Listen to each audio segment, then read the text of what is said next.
contain saturated fat, more salt, and sugar. Foods high in salt, fats, and sugar increase the risk of hypertension, obesity, heart disease, and type 2 diabetes. Now more than ever, we have the right to know what's in our food. Give us warning labels on the front of our food packages.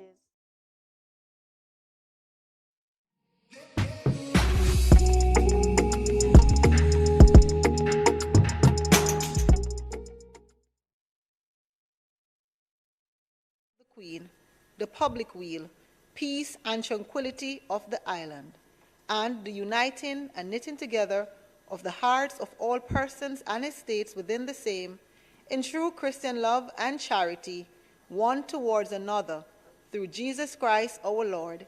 Amen.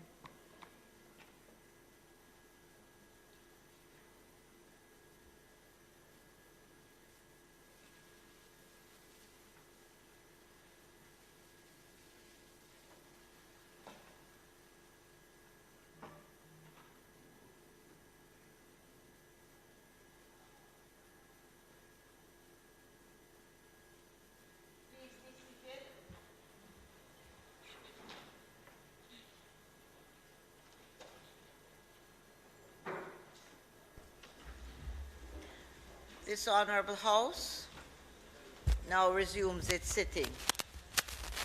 Call of the roll.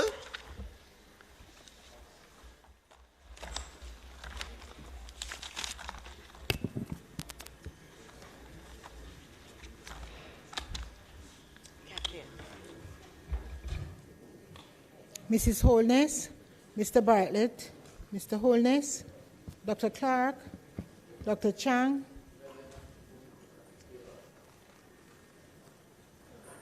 Mr. Shaw, Mr. Samuda, Ms. Grange, Mrs. Williams, Mrs. Mallow Fort, Dr. Tufton, Mr. McKenzie, Mr. Chuck, Mr. Vaz, Mr. Warmington, Mr. Charles, Mr. Green, Mr. Morgan, Mr. Hutchinson, Mr. Terry Long, Ms. Smith, Dr. Dunn, Mrs. Cuthbert Flynn, Mr. Main, Mr. Davis, Mr. Witter, Mr. Brown, Dr. Brown-Burke, Dr. Charles, Mr. Chin, Mr. Clark, Mr. Cousins, Ms. Crawford, Ms. Daly, Ms. Davis, Mr. Goldin, Mr. Graham, Dr. Guy, Ms. Hamilton, Ms. Hannah, Mr. Henriquez, Mr. Henry, Mr. Hilton, Mr. Jackson, Mr. Lawrence, Ms. Lee, Mr. Miller, Mr. Montague, Ms. Morrison, Mrs. Nita Garvey, Mr. Paulwell, Mr. Phillips, Dr. Phillips, Mr. Robertson, Mr. Robinson, Mr. Siblist, Mr. Slowly, Mrs. Vaz, Dr. Wheatley, Mr. Williams, Mr. Wilson, Mr. Wright, Mr. Shaw, Mr. Chin.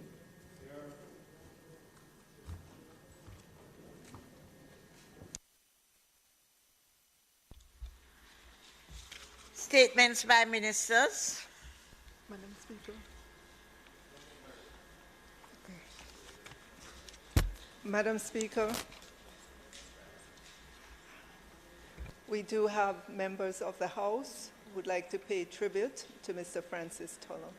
And so far we have Member Delroy Chuck, Member Samuda. Huh?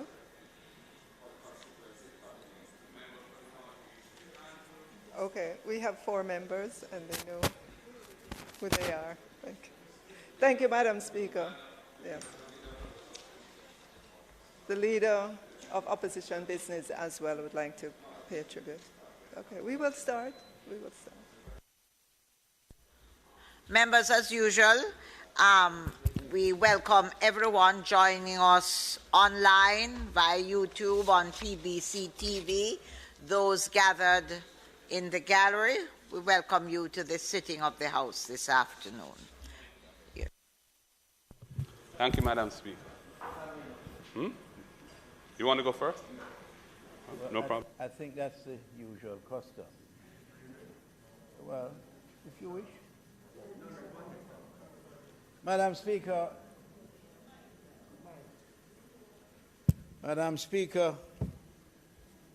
it is a sense of loss and regret that I rise to pay tribute to someone who I knew as a member of Parliament, but not only as a member of Parliament, but as a colleague who served in the same ministry. You can do the analysis of that.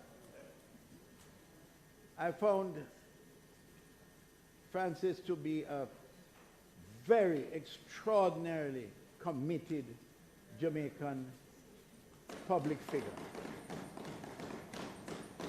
At no time was he ever faulting or could be faulted for expressing himself frankly, in a straightforward manner, but always with a great sense of respect for authority and an undying commitment to the betterment of the Jamaican people. He was the kind of politician that anyone who is serious about public life would warm to. He was a man who said what he meant and meant what he said. He never left you in doubt as to his views, especially when it came to the exercise of his job with integrity at the forefront. I remember once a suggestion was made, and I won't detail the conditions, and his response was, although it was in his favor, he said, I do not think it will be the right thing for me to do as minister in this ministry. He was a man who knew tourism, and I would dare say he knew it inside out. Committed himself to it. He did his job in an efficient, and I might even say authoritative manner. I don't think there's any question for those who knew Francis well to have overlooked the fact that he bore, in my opinion, a striking resemblance to the then leader Michael Manley. And because of it, with his height and so on, he also, I suspect, deliberately cultivated a way of speaking that reflected the mood and spirit of Michael Manley himself. It was a pleasure to work with Francis. We became friends, and we became much stronger friends while we worked together, and we remained so until this very moment. Someone I could always call on for anything that I needed, that he could be of help to me, and the same was true of me with him. So it is the passing of a very, very great Jamaican contributor to the well-being of the average man. He was a rural man, yet he was a sophisticated urban man and appreciated both sides of the parameters. So to his family, his children, I express on behalf of those who knew him, but will not say anything today, I express our deepest sympathies. And I wish that his soul rest in peace and light perpetually shine on him. Thank you, Madam Speaker.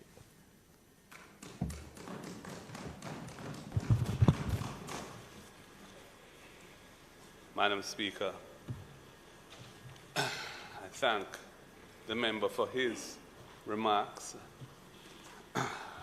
especially as someone who was actually a colleague in a ministry with the late Francis Tulloch, and therefore would have had significant personal interaction in a work setting with him over a period of years. And I appreciate the remarks that you have made about the acumen he brought to the ministry which he was involved in. Francis Tulloch served as a member of Parliament in 4 different constituencies, 3 in St. James and 1 in Hanover. He served in Central St. James from 1972 to 1976, West Central St. James from 1976 to 1980, Northwest St. James from 1997 to 2000, and Eastern Hanover from 1992 to 1997. That is a remarkable record. I'm not sure whether that has been achieved by anyone else. I would be interested to know whether or not that's so. He served with distinction also, as we have heard, as one of Jamaica's foremost ministers of tourism. And as has been said, he was extremely accomplished and knowledgeable in the area of tourism and brought that acumen to the task as minister. He made numerous invaluable contributions, not only to representational politics, but also to the development of the tourism industry. He was integral in the formation of JUTA and JCAL, 2 very important transport operations or associations that have served the test of time and continue to operate today. And he was always keen to ensure that there was space for small operators to earn from the tourism industry, whether it be through transportation or craft or accommodations or attractions. His brilliance propelled him into key governmental roles, and he championed path-breaking policies and programs, setting a new standard for ministerial operations. He had an impressive record of service and started as a well-respected parliamentary secretary in the Ministry of Labour and Employment, then went on to being a Minister of State in the Ministry of Transport, a Minister of State in the Ministry of Tourism, and as has been said, ending up as the Minister of Tourism in 1997.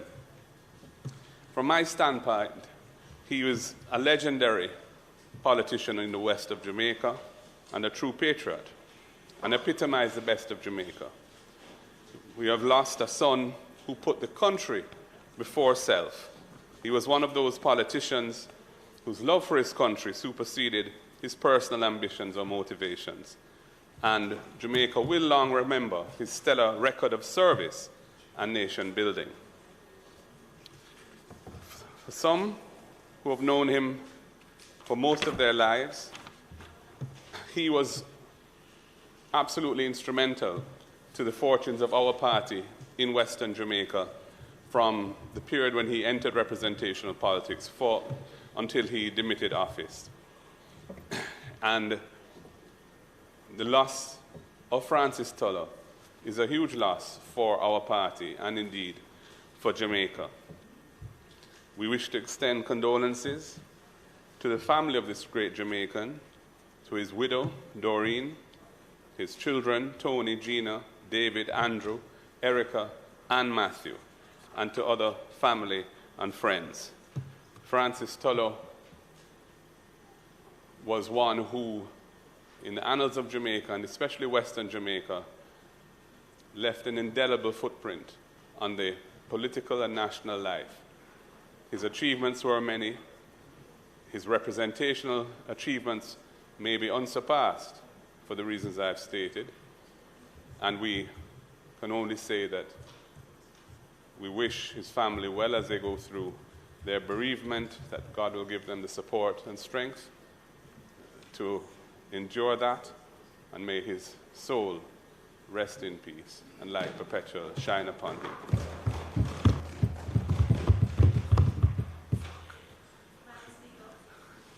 That's what we call winging it.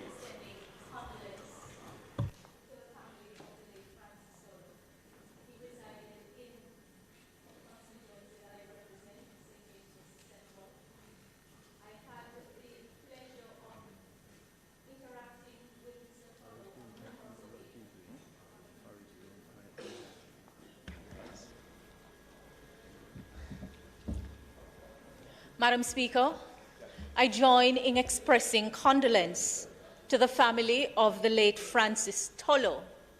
Mr. Tulloch resided in my St. James West Central constituency. I was sufficiently acquainted with him, and on every occasion that I spoke to him, he would tell me of his close friendship with my husband, the Honorable Justice Ian Fort, whom he said was his best man at his first wedding and toasted his parents at his second wedding. Mr. Francis indeed made a huge contribution to nation building and to various communities in the West Central constituency. May his soul rest in peace and light perpetual shine on him.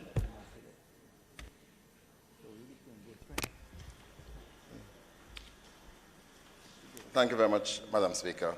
I too rise to pay tribute to the late Francis Tulloch.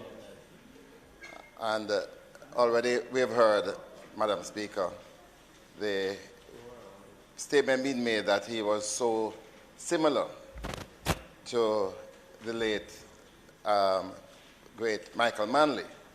But that is not what I remember of Francis.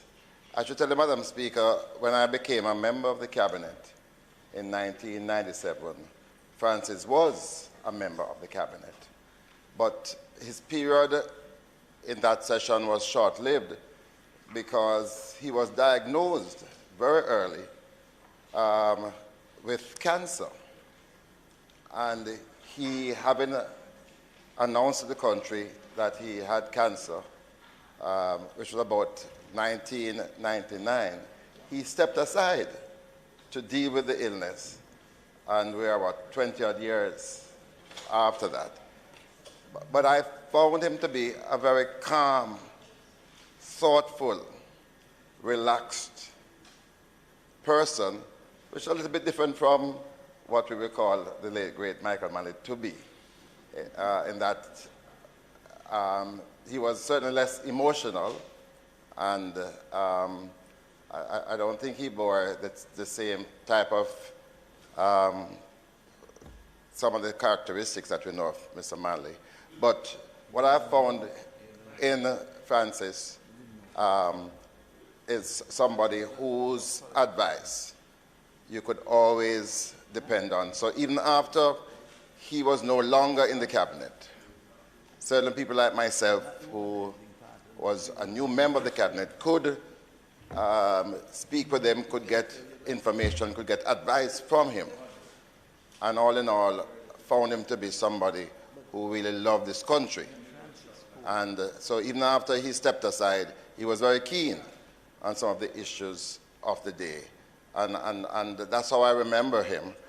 I also want to pay tribute, as I try to in these matters, to recognize his wife and family, because she, especially in this period after the illness was known, was steadfast in her support of him, certainly in the political vineyard, but in retirement she was steadfast, and we want to pay tribute to her and the rest of the family as well. May his soul rest in peace and light perpetual shine on him. Madam Speaker, I rise to pay tribute to the late departed Francis Tulloch, Member of Parliament. I, much younger, remember Mr. Tulloch because he was very good friends with my godmother in St. James. And so I grew up seeing this very debonair and elegant, handsome, imposing gentleman who would come to events from time to time. And what struck me about him was, even though he had such a positive and purposeful step, he seemed to be a gentle giant. He was cordial, never raised his voice. He seemed wise. And I remember in my teenage years, as I grew up, he would always say to me, "I'm watching your development." And so when I decided to enter representational politics, our former Prime Minister, the Most Honorable Portia Simpson Miller, when I went to Montego Bay once, asked me to meet with Francis. And his advice was steadfast, and it was sure. And what struck me about him, again, was I couldn't understand how someone like himself would have gone through politics and was just not bitter, was not scared, but had so many good things to say about his experience and about giving service to Jamaica. I often say from time to time that there is a league of distinguished gentlemen that pass through these hallowed halls. And there are still a few that exist today, and women, but I think Francis will always remain in that league of distinguished gentlemen.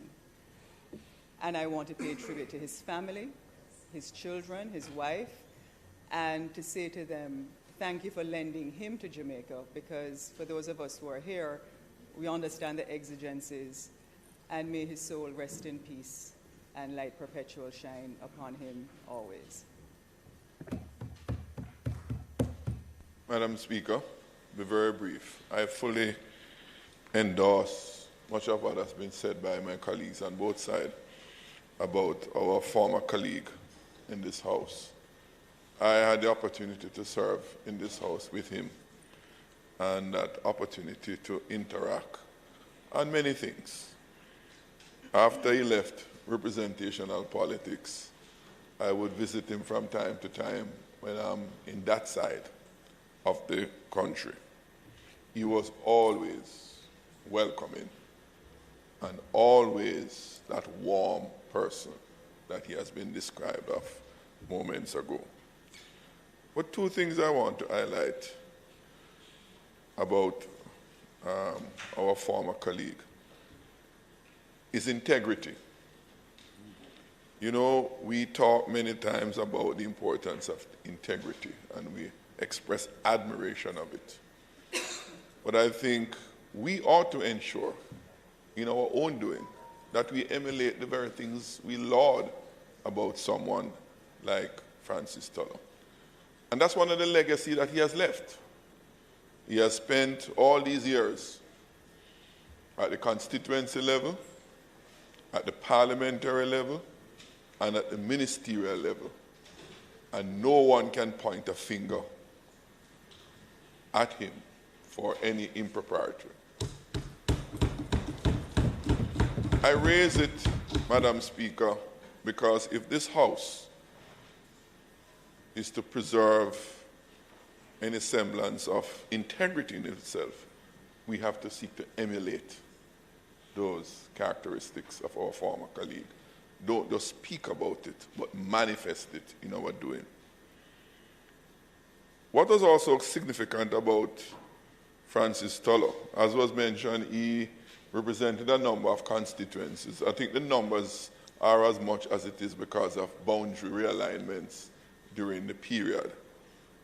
But what was interesting about Francis Tulloch, he could run in any constituency and win. He was liked, loved by the constituents in those constituencies across the political divide. And that says something about the person. He was not tribalistic, though very clear and definitive in his own views.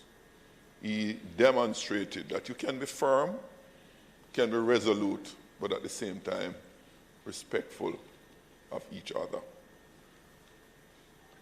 I miss him a lot. I miss him because of the person who he was and the things that I would have learned from his conduct and his behavior. And so I join my colleagues in wishing all the best for his wife and his family. And may his soul rest in peace and light shine perpetually on him. Thank you. Madam Speaker, I too is privileged to have served, came into the Parliament in that term, the final term that the late Francis Tulloch served.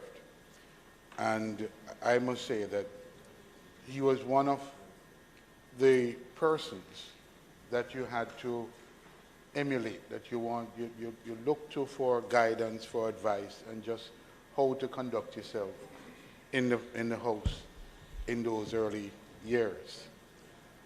And in my interaction with him in the party and in government, I was at the time a junior minister in the Ministry of Foreign Affairs and Foreign Trade. And my interactions with him were very, very engaging, very memorable. I found him to be very, as was said before, very calm, very thoughtful, very reflective kind of politician.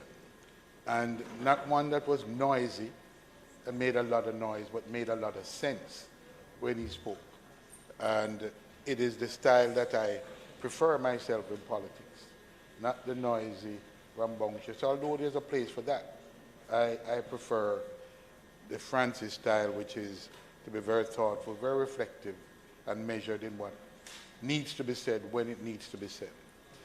And so I remember when he announced to the country that he was afflicted with the condition, I remember the sadness that I personally felt, the loss, because he then indicated that he was leaving active politics and was engaged in treatment. Well, I was very pleased, and I've seen him at intervals, not very regularly, but at intervals.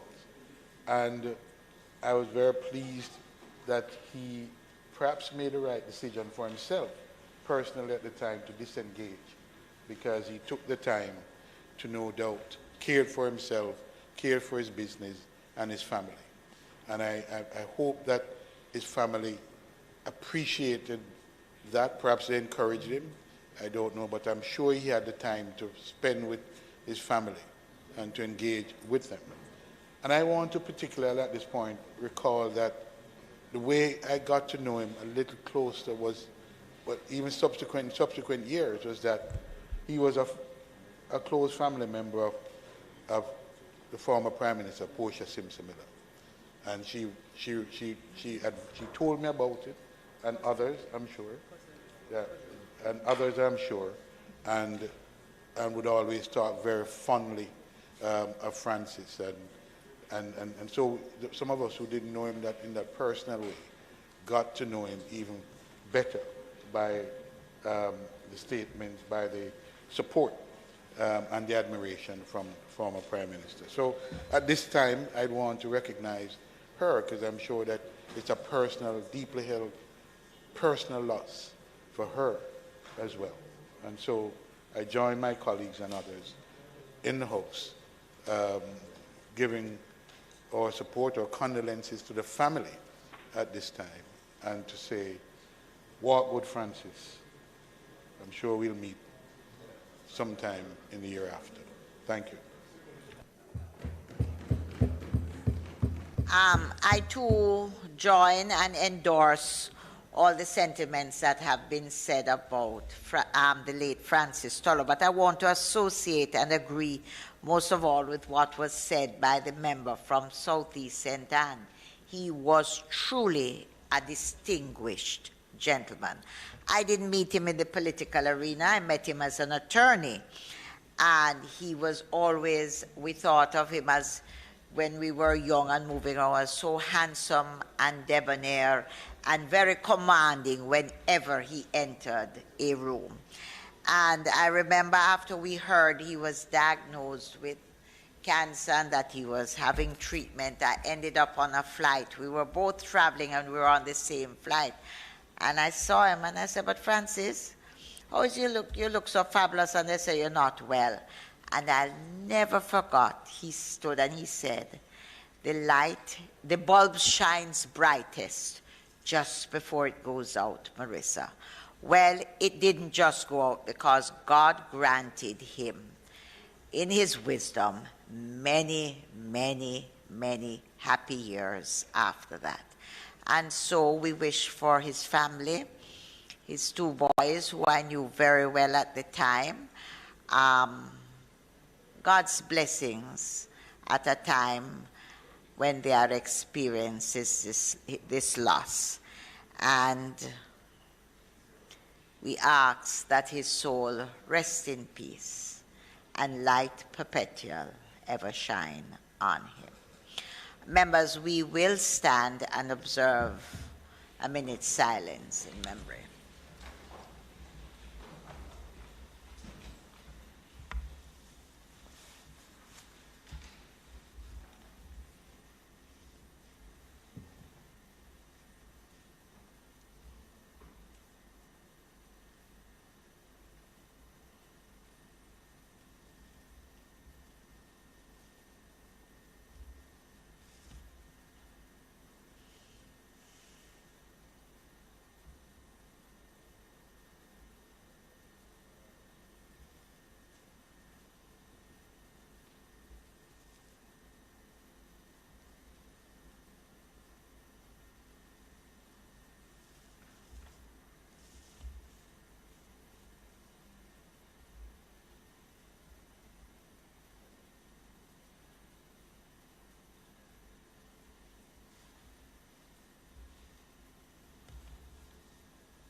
May his soul rest in peace and light perpetual ever shine on him.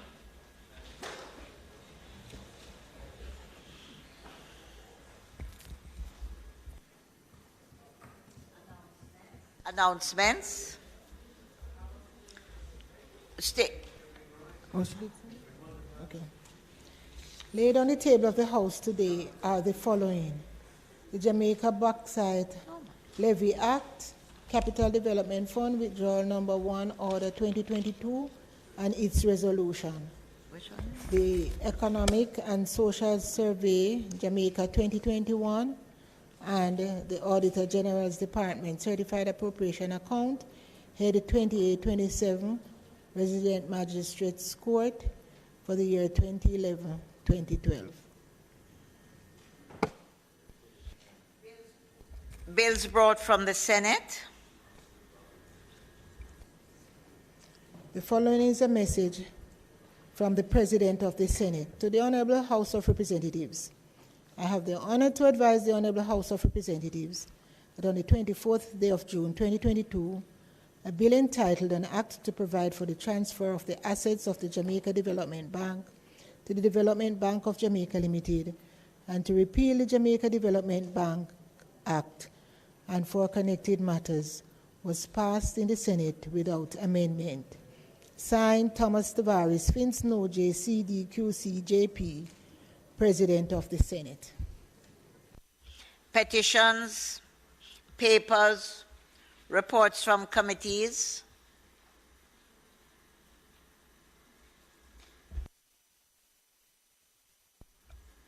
Reports from committees.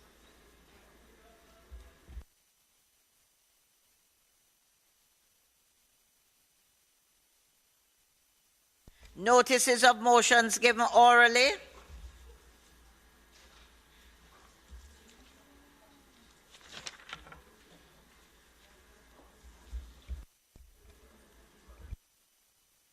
And answers to questions.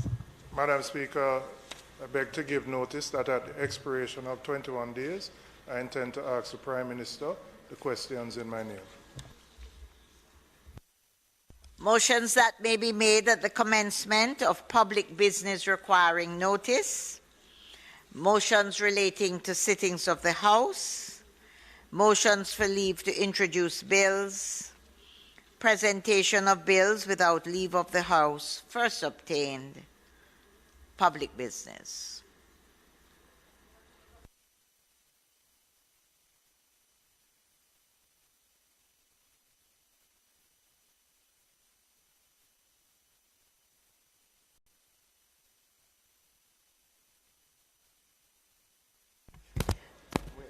Madam Speaker, may I ask for the recommittal of questions? Yes, thank you. Members, the question before the House is that we have the recommittal of the item questions on the agenda. Those in favor? Those against? The ayes have it. Madam Speaker, I now invite the member to ask a question standing in my name. Madam Speaker, I ask that the question on the question and answer paper in my name be answered, which are due to be answered from May 18th.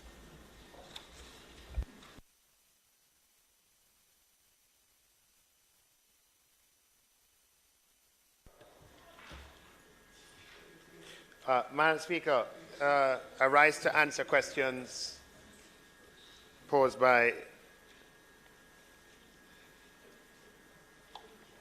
the member who just spoke. South St. Catherine. Is the minister aware that a very large number...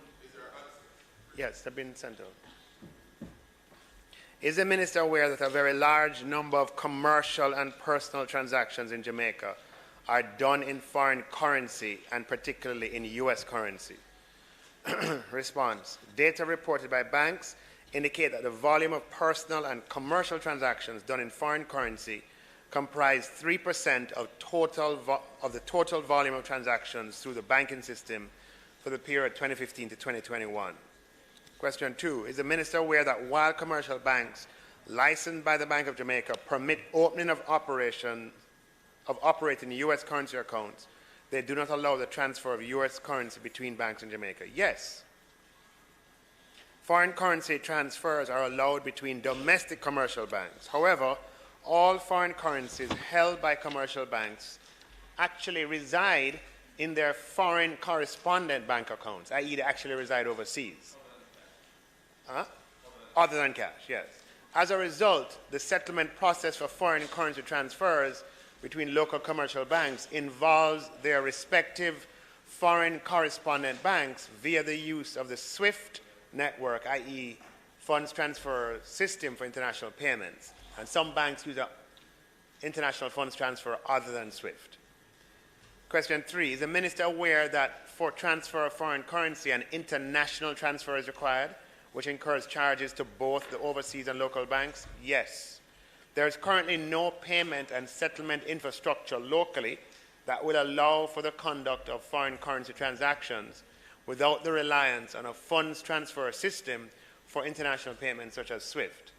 This is especially the case given that, as indicated above, all commercial banks with foreign currency balances hold these funds in overseas correspondent banks. As a result, transfers of foreign currency between accounts, whether between an account held locally to one held internationally, or between two local foreign currency accounts, must be processed through the foreign correspondent banks. The foreign correspondent banks may levy charges for each transfer, which is then passed on to the customer. Based on the cost of doing business, the local commercial banks may also levy a charge for each transfer.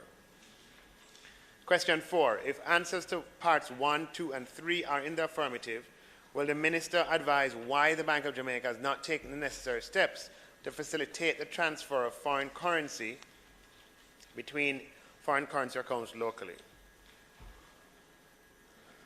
The Bank of Jamaica responds. The Bank of Jamaica is responsible for A, facilitating the payment and settlement of transactions related to the domestic financial markets. And domestic financial market transactions are supported by a local payment and settlement infrastructure, which is comprised of the real-time gross settlement system, which we call JamClear RTGS, and the automated clearinghouse. JamClear RTGS processes large value and time-critical payments by participants on their accounts held at the Bank of Jamaica. The participants in JamClear RTGS are deposit-taking institutions, commercial banks, merchant banks, and building societies, primary dealers, the Accountant General's Department, the Jamaica Central Securities Depository, and the BOJ.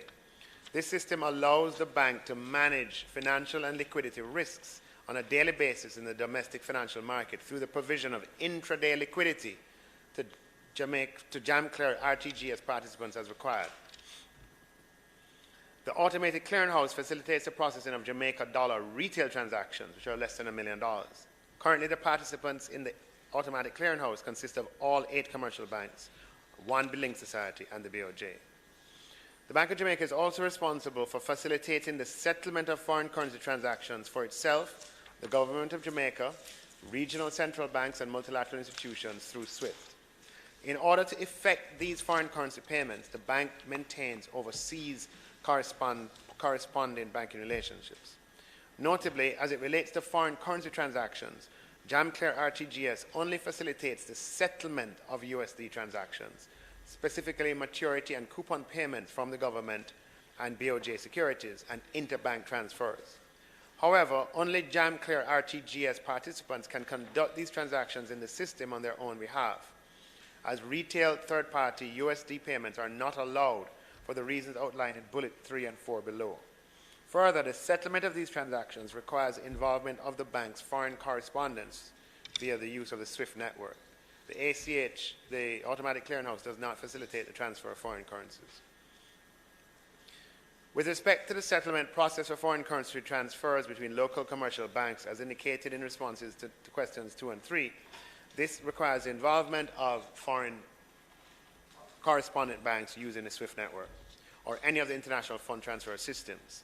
Foreign currency transfers between foreign currency accounts held at different local institutions are facilitated through deposits of foreign checks, drafts, or wire electronic transfers through any of the international funds transfer systems. Notably, this means that settlement of any instrument, check, draft, wire, or electronic transfer is done via SWIFT or any of the international fund transfer systems. 4. The bank does not facilitate the settlement of retail third-party foreign currency payments in the JamClear RTGS based on the following. While the BOJ provides intraday liquidity for domestic currency transactions, the bank is unable to provide intraday liquidity for foreign currency transactions. Any third-party transactions through JamClear RTGS would have to be settled by SWIFT. So third-party transactions would raise a red flag for our overseas correspondent banks in respect of AML CFT concerns. This is in the context where BOJ has declared to its correspondent banks that its clients are the GOJ and regulated financial institutions, as the bank does not offer retail relationships to the general public. Therefore, there's a high level of risk associated with third-party USD payments which can have an adverse effect on BOJ's correspondent banking relationships. Correspondingly, currently, BOJ's due diligence by correspondent banks is very stringent, given the requirements to declare information on third-party transactions, such as the nature of these transactions and why BOJ intermediates or conducts these transactions via its various accounts. BOJ has no means of independently verifying third-party clients in the USD JamClear RTGS payments. In this regard, BOJ would be assuming the AML due diligence compliance responsibility for the commercial bank's clients, which would result in an increased risk of exposure for the BOJ. In addition, given the current climate where Jamaica has been blacklisted by the European Union and greylisted by FATF, and those are colloquial expressions, those are not legal definitions, resulting in increased and enhanced monitoring by all foreign jurisdictions, including the US, the BOJ is not prepared at this time to undertake the risk of negatively impacting our critical correspondent banking relationships. And then finally, it could contribute to the promotion of dollarization of the economy. Private sector dollarization ratio at the end of 2022 is 43.8%, reflecting an increase relative to 41.6% for the corresponding period in 2021. Will the Minister take steps to facilitate the transfer of foreign currency between foreign currency accounts locally? As indicated above, any alternative to what currently exists in respect of foreign currency transfer locally will always require the involvement of foreign correspondent banks. This is the case as all local commercial banks hold their foreign currency deposits, other than cash, which they quickly transfer abroad anyway, with foreign correspondent banks. This is a fulsome response. I hope it satisfies you, member. Generally it does, Minister, but also a clarification I seek to question 2. You're clear about the intermediary banking relations, but there are banks that will accept transfer of foreign currency in the same bank, not the same customer. Customer A and customer B in Bank Jamaica, well, Bank Kingston, for argument's sake. However, they will not transfer to a foreign currency account in another bank in Jamaica. And that will seem to be an inconsistency. No cash transfer. Yes. And that's where I was having a difficulty, because if it is international, yes, you have the intermediary banks. But it is a fact that banks, as the leader of opposition just indicated in respect of checks, it is a fact that U.S. cash is transferred within one bank to different customers. However, there's not any allowance, or it is not being permitted to transfer the same U.S. currency in another Jamaican bank, in another foreign currency account. So there seems to be a bit of inconsistency there. I don't know if you could... I don't think there's inconsistency. In all cases, even if it's the same bank, the settlement always involves a correspondent bank. The settlement. I understand that, but I'm saying, if that is the case, then why is it, take for example, few commercial banks, say a BNS and a NCB. If you can transfer from customer A to customer B in NCB, foreign currency accounts, why is it then you can't transfer into BNS, foreign currency account in Jamaica? Because in the same way that is being settled, to draw upon what you said, the settlement is obviously not being done externally. It moves into another foreign currency account, and you're going to want to move it into another foreign currency account in Jamaica, but that is not being allowed. So that's where I have a difficulty. No, so what I'm saying is that US accounts in the local banking system are actually accounts effectively through your local bank with the foreign correspondent bank. So when a transfer is made, it involves, as I explained in the answers, it involves the foreign correspondent bank. So why does it own within the intra-bank, but it's not another bank in Jamaica? Unless I know the specific circumstance that you're talking about, it might not be advisable for me to give a general response. I don't know what the specific situation you're referring to. What I do know is that the foreign correspondent bank is involved. It might be, I don't want to speculate. You have to give me the specific circumstances. I just want to give you a principle, the general principle. Just to say, Minister, it's a matter of fact, because I have first-hand experience, persons who make the transaction. It's not speculatory. That it does happen with intra-bank, but it doesn't happen interbank in Jamaica, which is intra-country. Minister, just by way of clarification, I believe that if account holder A and account holder B both hold their accounts in US dollars, for example, within the same bank in Jamaica, a transfer can be done, which doesn't really involve settlement, because it's merely moving money from one account to another within the same bank, and it does not impact any movement of funds abroad. And that's quite routine. If you have online banking, you can do it. There's another phenomenon, which is if you request a check drawn on a local bank in US dollars to a third party, they often ask you, is it going to be settled, used in Jamaica, or is it going to be presented abroad? And depending on which, there's a different instrument that they use. And that suggests that the settlement mechanism is different in the two cases. And I'm not sure what the difference is, but it would be interesting to know what it is. My question for you, Minister, I noticed in the final bullet point on page 3 of the written text, you make mention of a dollarization ratio, and you say that private sector dollarization, or the dollarization for the private sector at the end of January 2022 is 43.8%, which actually reflected an increase relative to where it was in January 2021, a year earlier, where it was 41.6. So it's moved from 41.6 to 43.8. I'm asking first, my first question to you is, what is that dollarization ratio? What are the components of that ratio? So just on the first, I think you provided a response to your colleague in that the difference is the absence of the settlement risk. And because there's a settlement risk when you go from one bank to another, the procedure has to be different. Right? When you debit or credit within the same institution, there's no risk that... No, there's no. Before you got to the check, there's no risk. You remember, there's always settlement. If I agree to give you, there's a risk that what you intend to do is not completed. And so because that risk exists, right, but the risk doesn't exist if the bank is on two sides of the transaction. With respect to the question on dollarization, the dollarization, the metric is would be the percentage of assets in our banking system that are denominated in foreign currency. So you take the total asset base, and then you ask yourself how much of that asset base, or in this case, in the liabilities from the bank's point of view, how much of those liabilities are denominated in US. That's the ratio.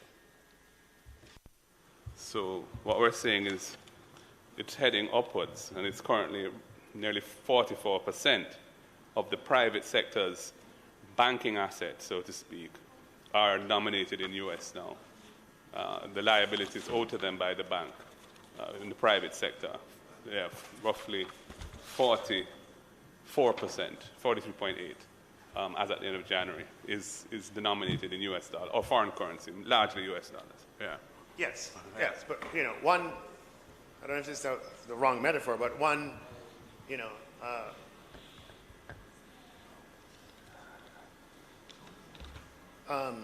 sorry, I was going to say something. We're here looking at two variables, 1 year over another. If you look at a longer time series, I think it will show that that ratio has been in the 40s for some time, going up and down, but in the 40s for a long period of time. Yeah, so it's not, there's nothing unusual about that number relative to what that number has been 2 years ago, 3 years ago, 5 years ago, etc. And there can be temporal factors that can account for where it is in a particular month.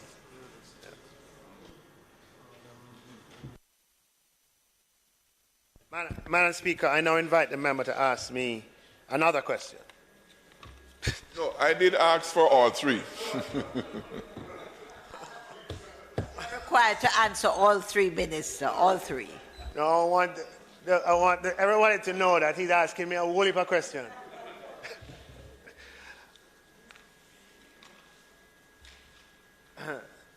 Can the Minister confirm that the necessary steps have been put in place for the no bank fee accounts announced in his 2022-2023 budget presentation that would be in effect from April 1st, 2022? Reference to the no bank fee accounts in the budget presentation, just to remind everyone, was in relation to the low-risk deposit product that benefits from simplified KYC based on the risk profile of the product. The framework facilitating the simplified KYC was put in place with amendment of the POCA legislation in October 2019 that allowed financial institutions to apply reduced due diligence measures for low-risk customers or products once the institution can demonstrate through its risk assessments that the MLTF risks are low, i.e., Prior to October 2019, we had a one-size-fits-all with respect to due diligence against MLTF risk for all customers. With the POCA amendments made in October 2019, it allowed banks in their own, it allowed them, the framework allowed them to create another tier that once balances were below a certain level, then the due diligence required would be lighter. Now, what I did in my budget presentation was to provide a further incentive on the customer side to say, go and request those accounts, and if you do, we will support you. A number of deposit-taking institutions have since introduced low-risk deposit accounts with simplified customer due diligence requirements, which have features such as defined limits and no fees. Note that it is the commercial bank that determines whether fees are applied and the amount. The government has put in place incentives for persons to avail themselves of these low-risk deposit accounts. So the accounts, because the balances are capped at a particular level, those accounts attract no fees. If the answer to part one is in the negative, will the minister say when the necessary response will be in place for such announced no banking fee accounts? Please see the response above. Minister, I recall clearly in your budget presentation, you made this announcement when you, subsequent to your public announcement that the banks were tone deaf in charging the level of fees that they were charging. And the Prime Minister also said that the banks had to be sensitive. And the Minister of Justice also chimed in to say that it was unconscionable for the banks to be charging the fees that they are charging. These simplified KYC accounts that you make mention of,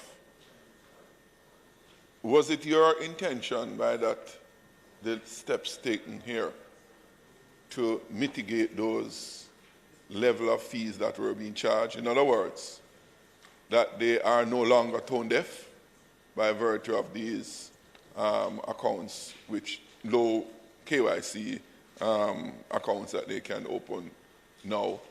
And yes, that would be it for now. So the response, the policy response to the landscape that that has caused some amount of discomfort is to innovate and to, one, provide for central bank digital currency accounts, which have just been launched, and I'm pleased to report to this House that the incentive that we offered of $2,500 in CBDC for persons who open accounts after April 1st, we have and I limited it to the first 100,000. We have not concluded the third month of the fiscal year, and I'm happy to report that we have reached that threshold of 100,000 central bank digital currency accounts.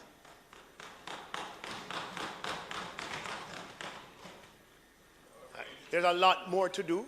We have to make sure merchants are signed up in communities, not we, the private sector institutions involved, and to make its use widespread. You'll have seen in news reports that 3 more banks have signaled their intentions to offer CBDC accounts, and eventually we will be, you'll be able to buy me a lunch money, buy me something with your transferring it from the phone, right? Huh?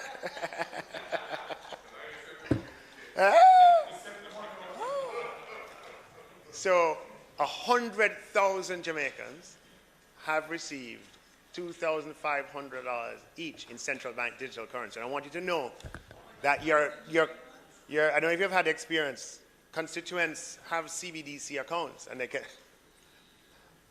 transfer is immediate. 100,000 Jamaicans. 100,000 Jamaicans have, right? Now, so the next phase is for merchants to be signed up. That's the key phase, right? To make sure merchants across in the communities who sell all manner of goods. And then it begins to take off and have more banks take it up. And that is a no-fee account.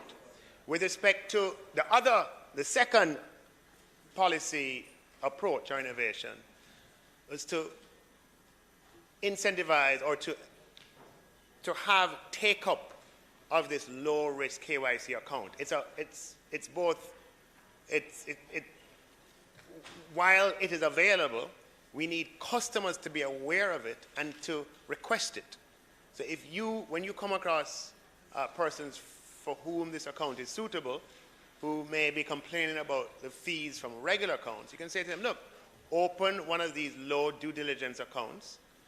Right? The upside is that there are no banking fees. The downside is that the amount is capped. I believe the cap is today $250,000. And that's a cap that we can move over time. But the idea is to say, look, as far as MLTF risks, if that is the amount that you're capping your account at, you're not a risk. So we don't have to have enhanced due diligence that takes a lot of time. And because we don't have enhanced due diligence that takes a lot of time, the banks will say this is an account that's not as expensive for me to maintain. Therefore, I can offer it without any fees. Minister, are you aware that large amount of small and micro businesses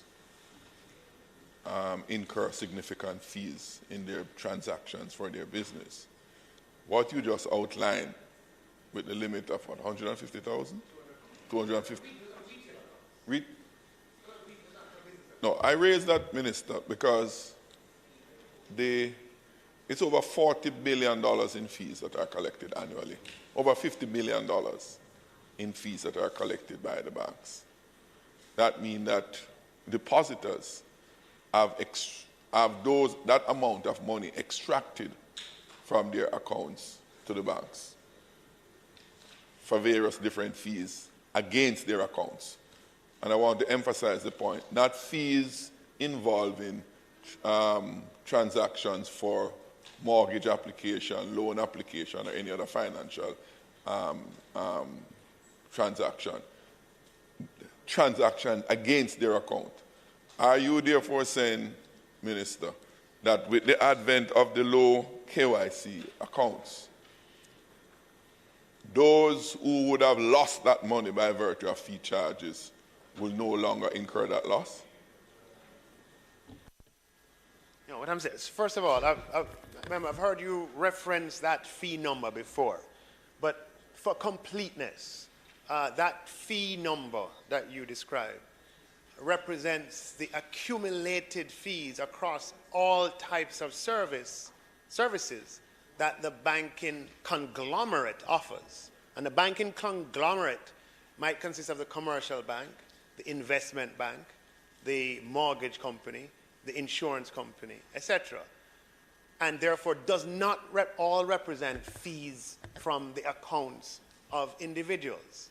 For instance, it's largely recognized that as far as investment banking is concerned, which is largely not necessarily interest spread business, but it is a fee-based business, investment operations, investment institutions, security houses earn substantial fees on IPOs, on the issue of debt in the primary market, in the capital markets, and those are large amounts and account for a large share of the number you just quoted. So I think it is not representative of,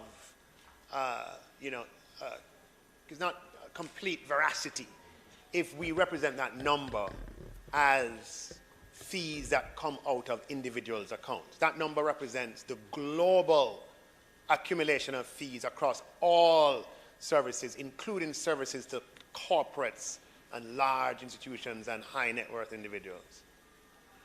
The Minister of Labour, who chaired the Economy and Production Committee when that data was sought from the Bank of Jamaica, I don't think that data concur with what you just said, but that was then when the study was done. Because that data, we didn't cough it up. We got it from the Bank of Jamaica.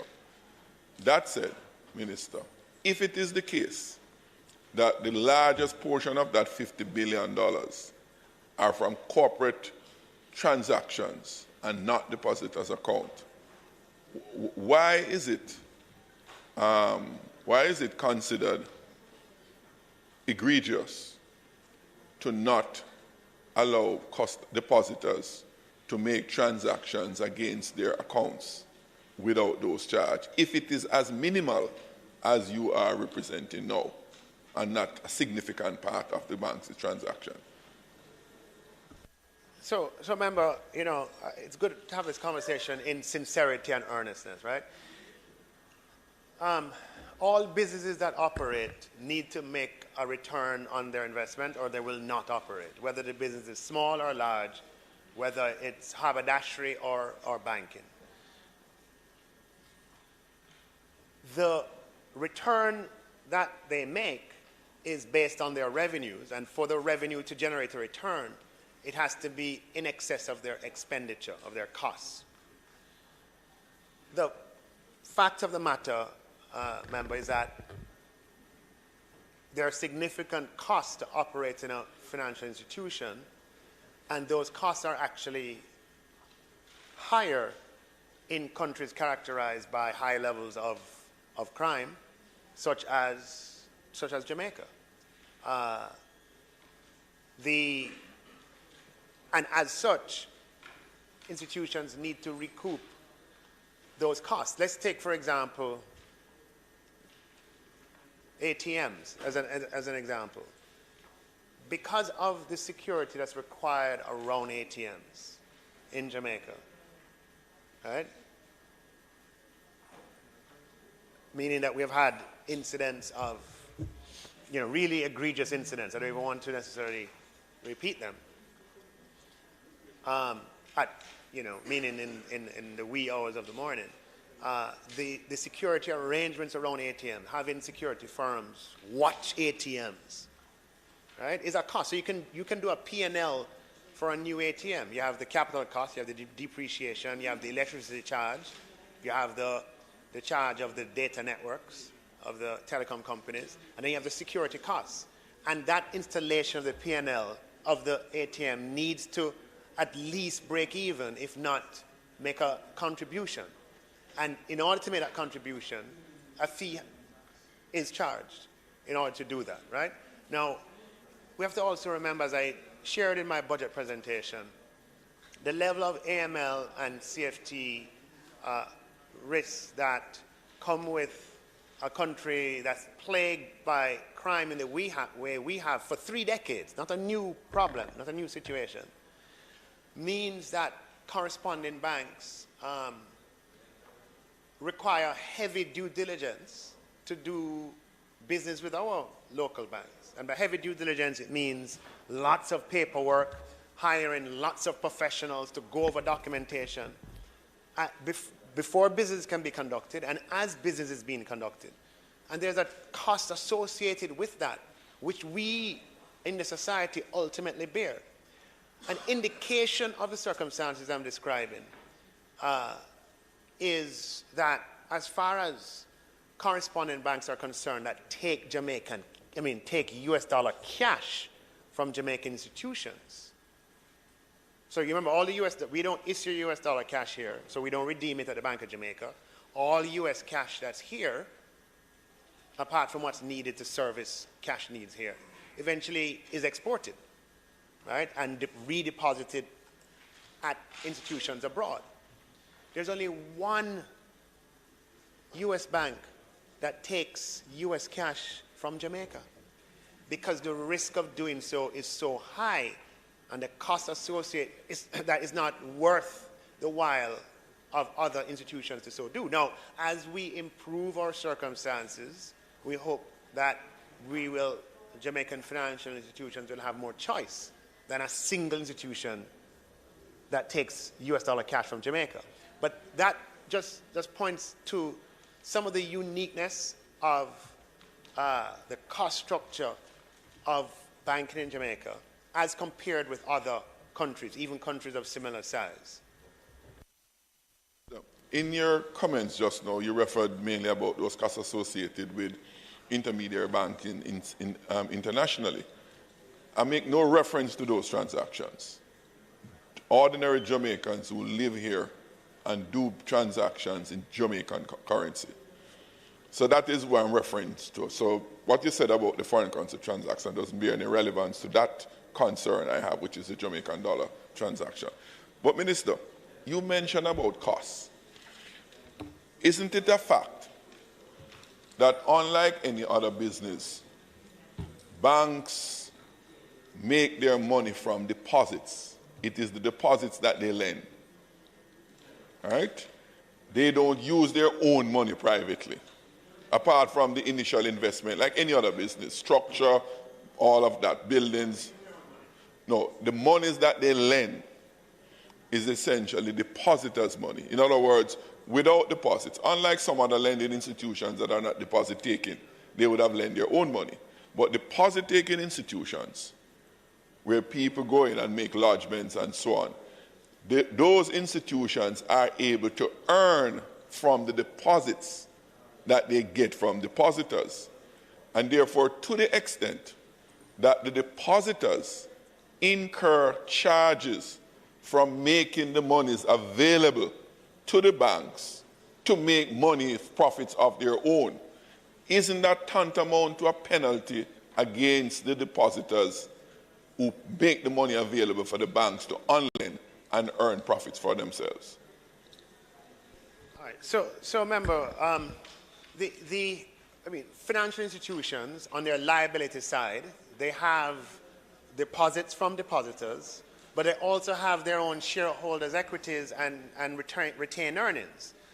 And those liabilities are used to generate assets, i.e. to generate loans. So they do lend from two sources. One is the deposits, but also from their own shareholders' equity and retained earnings. But remember, the service, banking is a service, and the service that is provided, even the service of holding the funds, notwithstanding the fact that the banks have interest income business, right? Interest income, if you were to take away all bank fees, then what you would find is that the earnings from interest would be insufficient for the bank to earn enough to reinvest. We want our banks to be able to, easily true. No, I'm saying if you look at the dollar, the dollar net interest income, and you were to back away all fees, what you'd find is that there'd be an inability for financial institutions to invest in the future that we need. We need our financial institutions to invest in the kind of technology that can take us forward. And that's an analysis that we can do, on the back of an envelope with the data and figures in front of us. So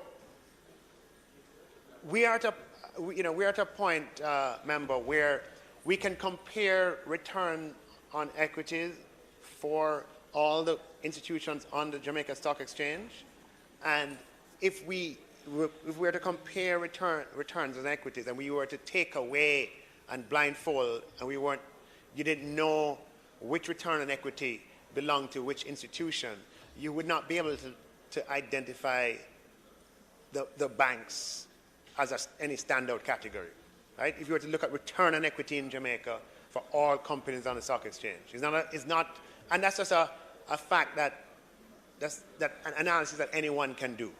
If it were the case that the return on equity, right, as an industry stood out far and wide above, today,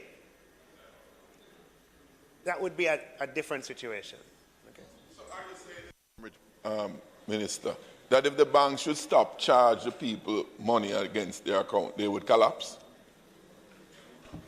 I've already said to you that the amounts of the amount of fees that arise from charging individuals or charging the fees on retail individual bank accounts represent a minority of the total fees of financial institutions, of the conglomerates, of the banking conglomerates. The retail fees represent the smaller part. The larger part have to do with the other products and services that are offered.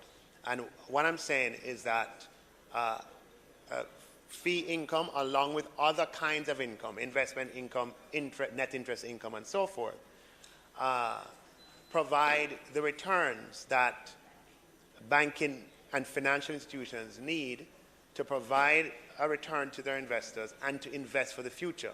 And most of our major financial institutions are publicly held. They're held by our own pension funds. The National Insurance Fund, which has 300,000 members, including 100,000 pensioners, is a large owner of financial institutions. And the National Insurance Fund needs a return on its investment when it invests in a financial institution. Also, lots of private pension funds and insurance companies, they are the owners of the large financial institutions and banking conglomerates in the country. And our economic model doesn't work if we take long-term savings for pension and for retirement and we invest them in areas where there are suboptimal or substandard returns. So a healthy financial sector that generates healthy returns for its investors is a very important part of the social stability of our country and the generational equity that's employed in our pension arrangements. So, Minister, are you saying that the majority of the shareholders in the banks are pension funds? No, I'm asking you, is it or is it not?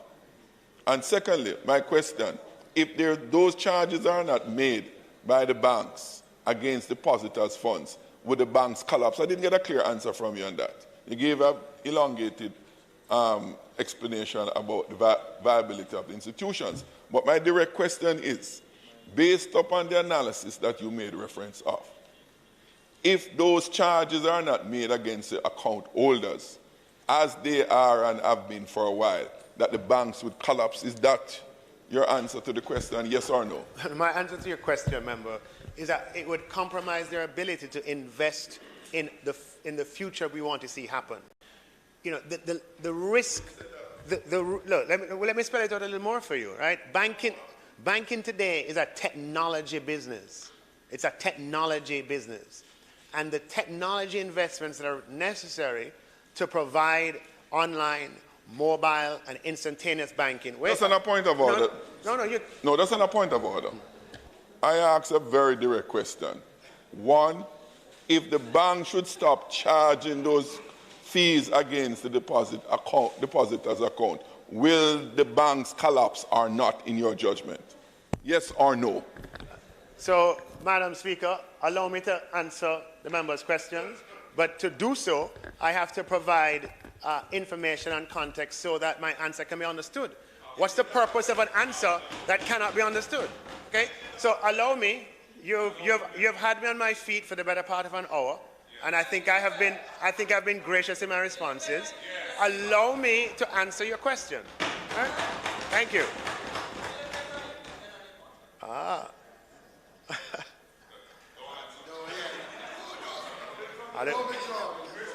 Don't draw my tongue.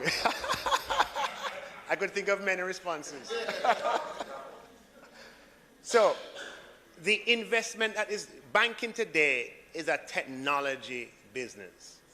Okay? The investments that are required to deliver financial services across mobile platforms, across internet platforms, and web-based platforms, and to have instantaneous transaction ability are tremendous. The risk that financial institutions face from cyber-related crime and activity is significant. The acquisition of software and technological expertise to set up firewalls that can't be breached is significant. And a lot of these are expenses in US dollars, in foreign currency. In order for banks to be able to offer the real-time service, they have to have communication networks across the country where data can travel at the speed of light in big, thick pipes, and that costs a significant amount of money. Well, they have to rely on the service providers in that business, and we have two major service providers in that business. So financial institutions need to have income in order to make those investments so that we can have a first-class banking system. Financial services are a crucial part. That's the oxygen of commerce and of business.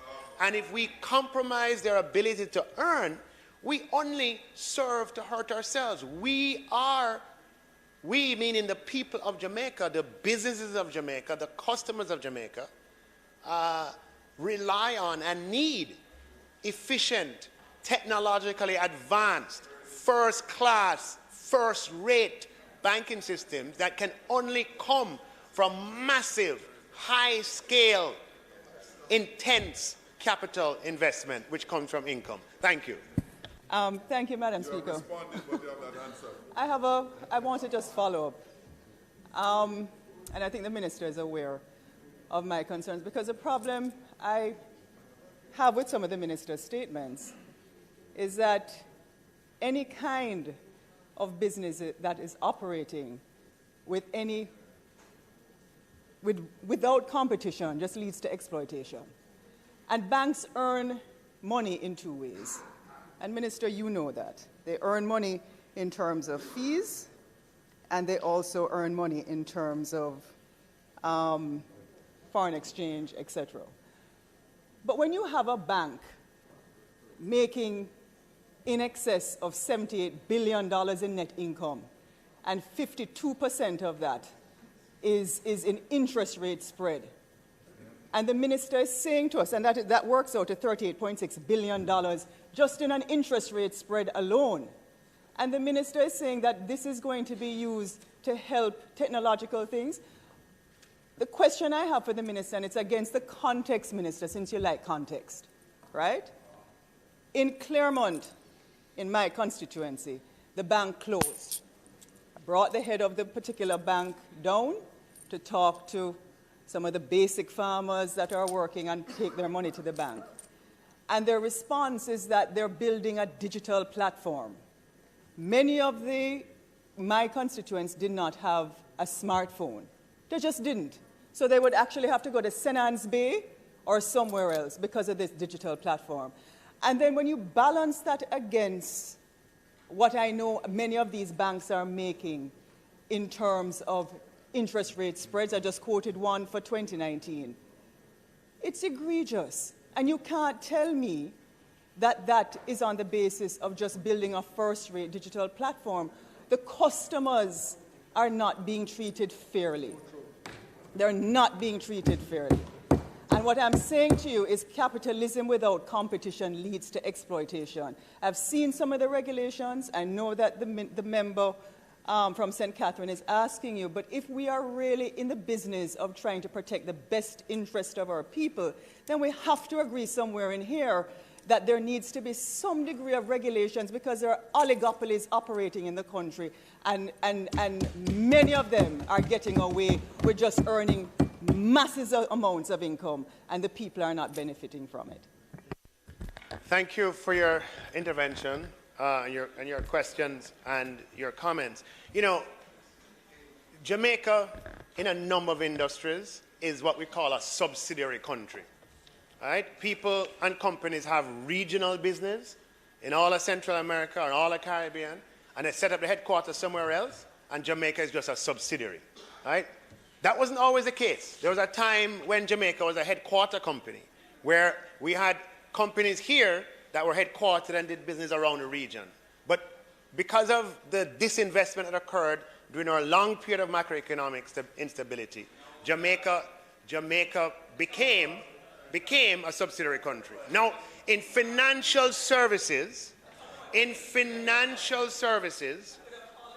in financial services, Jamaica, more than any other industry, is a headquarter country, where we have financial services conglomerates that are headquartered here in Jamaica, and that's something to be proud of.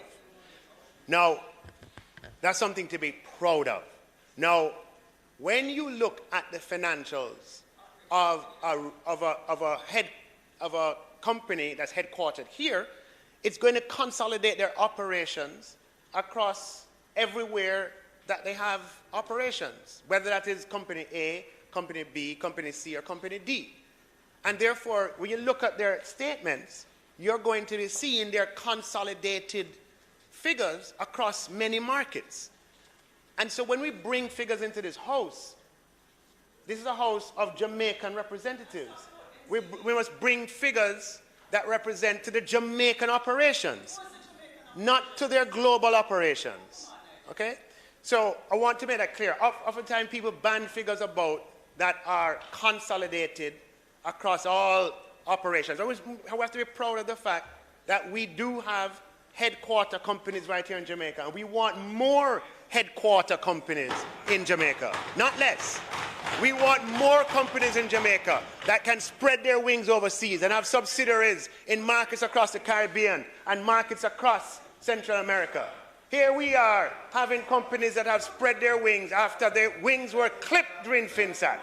After the wings were clipped during FinSat. And they were brought to ruin during the FinSat years. They're rising and spreading their wings, and we want to make that a source of complaint. Not at all. Now, on the matter of competition, this is a government that believes in competition.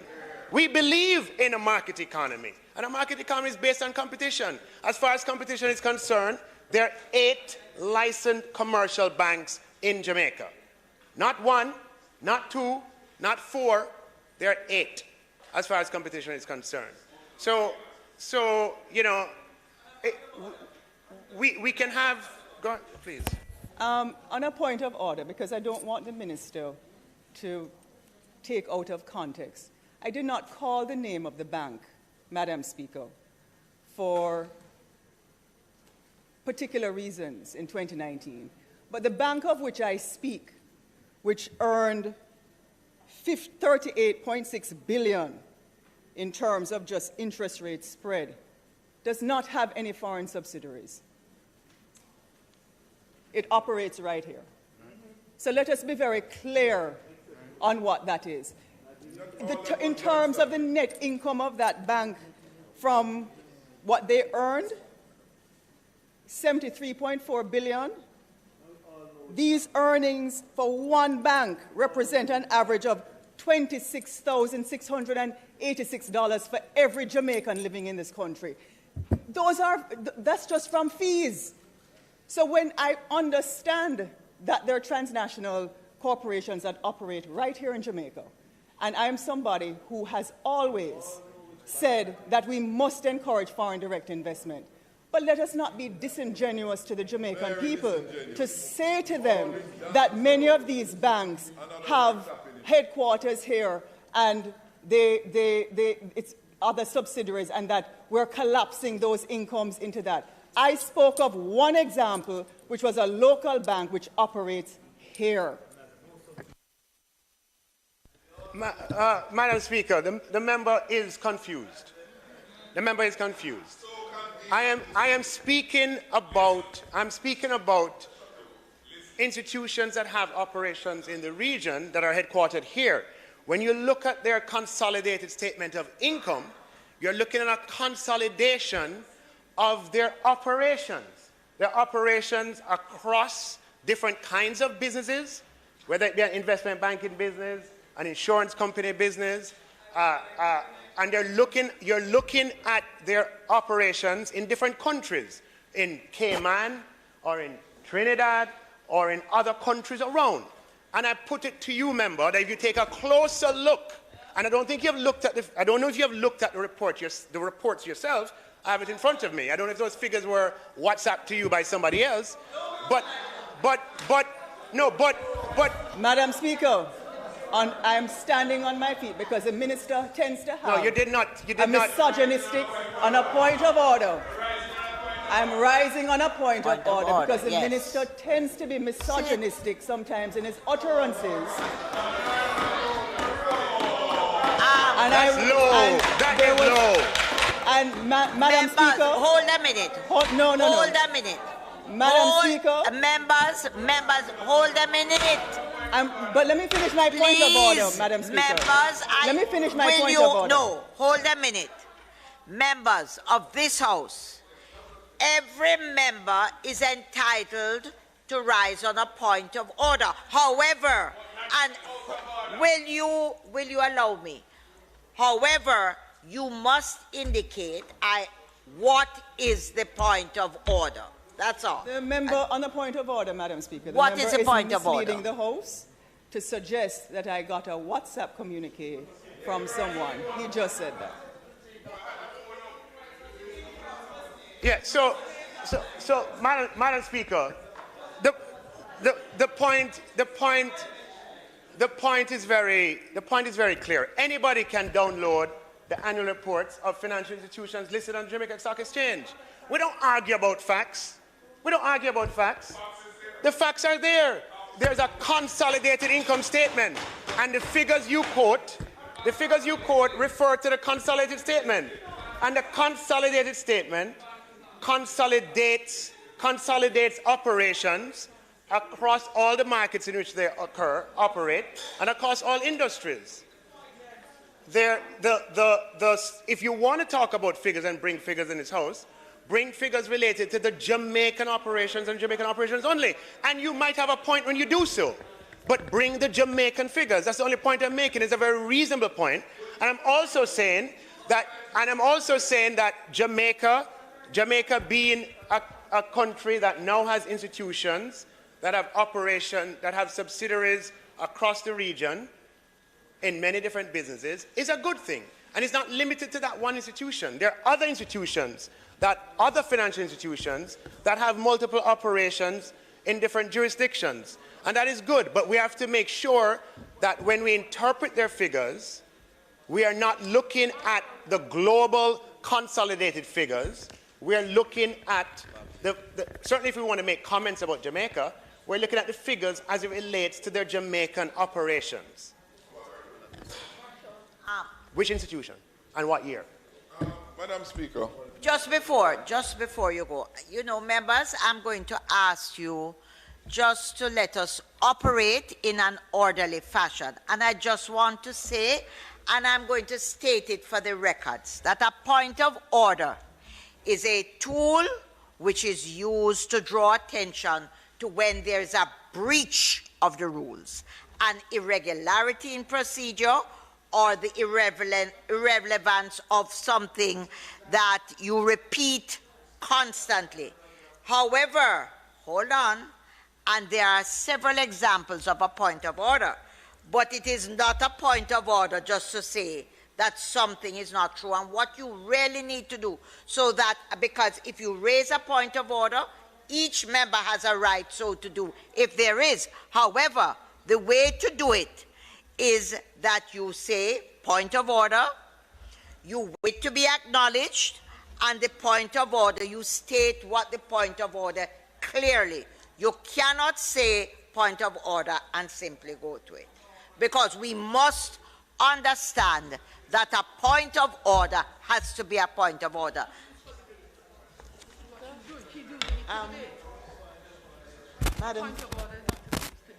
Madam Speaker. Before you did, the member from wanted to raise it. Madam Speaker, regrettably, the minister has given a response, but he has not answered specific question I asked. And it doesn't help. He has been very evasive. I've asked him a very clear question against the background of all that he has said about the expenses involved with banks to run their operation, all of that. Is it the case that Jamaica's banking operations will collapse without the fees being charged against depositors' account? That was a very clear and explicit question, and up until now, Madam Speaker, I asked him, is it so or not, against all that he knows? Is it so or not? And I'm yet to get an answer. So, Madam Speaker, I don't think the minister is assisting. And it's regrettable and it's unfortunate, because I would have hoped that as the minister for this country, his interest will be first and foremost with protecting the depositors rather than becoming, in my view, a spokesperson for the banks. Thank you. No, Madam Speaker, I object to the member's comments entirely. Financial system stability is an integral part of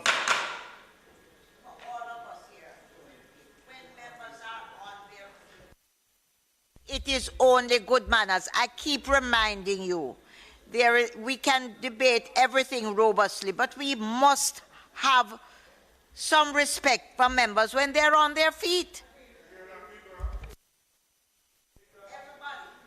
Thank you, Madam Speaker. As I said before, I utterly and completely reject the member's assertions. Financial system stability, by which we mean the stability of the financial services, is an integral part of macroeconomic stability. Without financial system stability, the economy cannot function. People cannot go about their business. Businesses cannot flourish, and jobs cannot be maintained. The last time we had financial system instability, we went through 2 decades, or slightly more in fact, of macroeconomic turmoil. As Minister of Finance and the Public Service, financial system stability is a major policy objective of the Ministry of Finance and the Public Service, which the Bank of Jamaica has specific responsibility for. And I make no apologies to anyone that maintaining financial system stability is one of the is a very important priority, not only of this government, but of any government that is devoted to the people of Jamaica. Thank you. Madam Speaker, sorry, just one point I just want to. I don't think we're talking about a trade-off between financial system stability and consumer protection. I think the difference is a philosophical difference. I think the minister is completely committed to market forces driving pricing in all sectors of the economy. And from our point of view, that is generally how we approach things. But there are areas of the economy where the power of those who have the privilege of a license and the capital to operate is excessive vis-a-vis the consumer. And that's why we feel in this particular area there should be a legislative intervention to protect consumers who suffer the effects of the oligopolistic nature of the banking market, where you have 2 major players that are very substantial, and you have, I think, 6 other ones that are relatively small, and you have consumers who feel that they are subjected to excessive fees and costs for doing basic banking transactions. It's as simple as that. We are committed to doing something about that through a legislative solution. Our member has brought legislation to this House twice. The first time, having understood that it was supported out of a joint select committee, it was voted down. The subsequent one is on the order paper now and has not yet been debated. We would like to see a solution to protect the consumers of banking products from what we regard as excessive fees levied on basic financial transactions, especially for small account holders. You don't believe that's necessary, or you don't support that approach. We differ on that. But we don't differ on the importance of financial system stability. Indeed, the entire regulatory regime that has been developed over the last 30 years, which is robust was largely implemented by this side when we were in government. And we're fully committed to a strong financial system. We understand the importance of it. Thank you. So Madam Speaker, I've sat and listened to you. The minister is on his feet. Remember, the minister is on his feet. So, Madam Speaker, the issue of financial system stability arises, and the point needs to be made in light of the frivolous nature of the question. Would the banks collapse if you do this or that? Not realizing that a collapse of the financial system is a grave and serious, would be a grave and serious issue that not ought to feature in a question in this way. And while the opposition leader wants to remind us that in the late 1990s and the early 2000s, reforms were put in place to better regulate the financial services industry, he leaves out the fact that the greatest banking sector crisis this country has ever known and the largest banking sector crisis in the Western Hemisphere happened under them.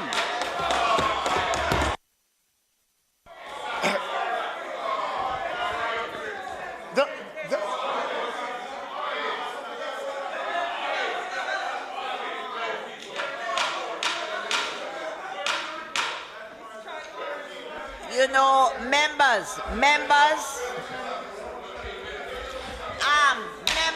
sitting at the back on my right and all the members sitting on my left who have just started to speak, all the members who on my left who have started to shout while the minister is on his feet, I am asking you to refrain. Listen, member, please don't do that.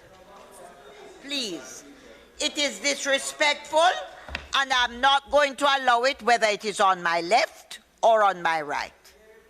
And it doesn't matter what positions we hold. Thank you once again, Madam Speaker. And that banking sector crisis in the mid-1990s cost 40% of GDP, I will remind everyone. Now, the opposition leader seeks to frame the conversation in a light most favorable to himself or to themselves, but unfortunately, which does not represent the reality.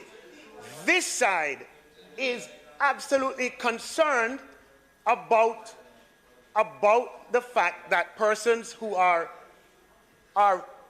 vulnerable may be subject to fees that are unaffordable. And for that reason, Madam Speaker, what this government has done is introduce an amendment to the poker regulations, and ask yourself when those poker regulations first came in, under which administration they came in. We introduced an amendment in October of 2019 that allows the financial institutions to create. Ashamed of senior members of this parliament who continue to speak across and so that I can hear while the minister is on his feet. It is disrespectful and it is shameful. I have hit this gavel and I've said the same thing 3 times. So, Madam Speaker, financial system stability is not something to play around with. It is a very serious issue, and Jamaica has paid the price for instability in our financial system. It cost 40% of GDP when the banks failed, and it has taken us 25 years or more. We still have not recovered from that. Our debt was at 70% before the banks failed, and we have not gone down to that level since 1995, which is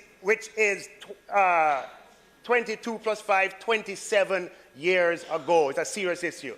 Now, on the matter of fees and the level of fees and so forth, the opposition leader seeks to paint a distorted picture of one where he cares, and we are the side Madam Speaker, who actually care about the issue and want to do on it a in point such of order, on a point of order, Madam Speaker. Who want to do Madam it in Speaker, a way. on a point of order. Who want to. On a point of who order, want to do it in a way. Who want to Should do I it. repeat that?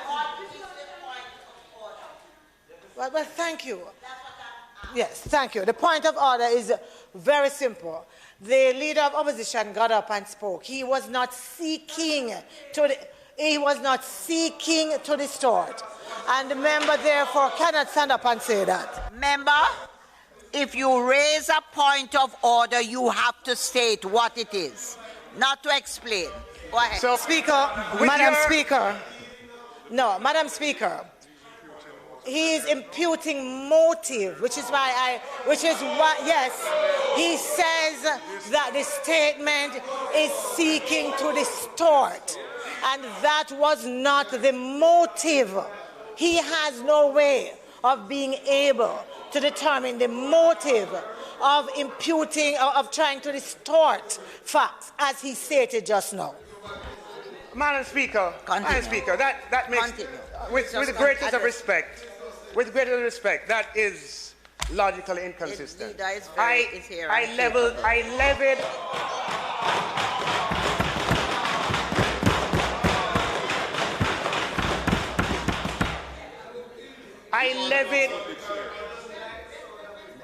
I levied a description. I described his intervention as one that is a distortive intervention because he seeks to frame the issue in a manner in which is favorable to him. The fact of the matter, and he says this side, he described this government as doing nothing about the issue. That's a distortion because it's not true. It is a distortion because it's not true. It is this government, and if you allow me, Speaker, on a point of order, I never said you've done nothing. Yeah. Members, no, before you speak, I am speaking, please. No, just a moment. Let me remind this House.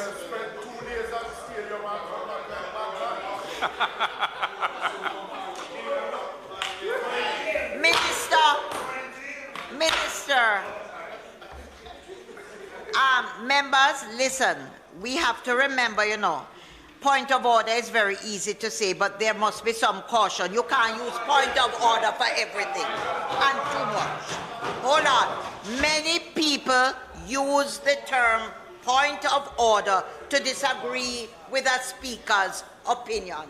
That is not a point of order. So that when we use it incorrectly or we use it too much and people jump up, it loses its significance. And I am sure you appreciate that. And I really ask that senior members of this House on either side not display the type of behavior that is going right across to the children that you all stand up and speak so eloquently that we want to set an example to. Okay? On a point of order, Madam Speaker, if I am allowed to say it. Yes. Yes. To use the term point of order incorrectly. We are not going to debate the resolution using point of order. Leader of respect. I have a point of order. And my point of order is simply this. The minister has said something which is not accurate about what I said, and that cannot go uncorrected. I have never said they've done nothing. The thrust of my point is that there's a philosophical difference between the approach to how we deal with consumers who are affected by high banking fees. He is in favor of market-determined pricing. He has said so before. I'm not saying that they aren't trying to encourage no-fee accounts. We don't know what volumes are in those accounts yet. I suspect it's very small. Our position is that there are many consumers who that will not protect, and where legislation is required to protect them. It's as simple as that. Simple as that. Madam Speaker, the recording will reflect what he said, but I'm not going to. We can do that in the after hours.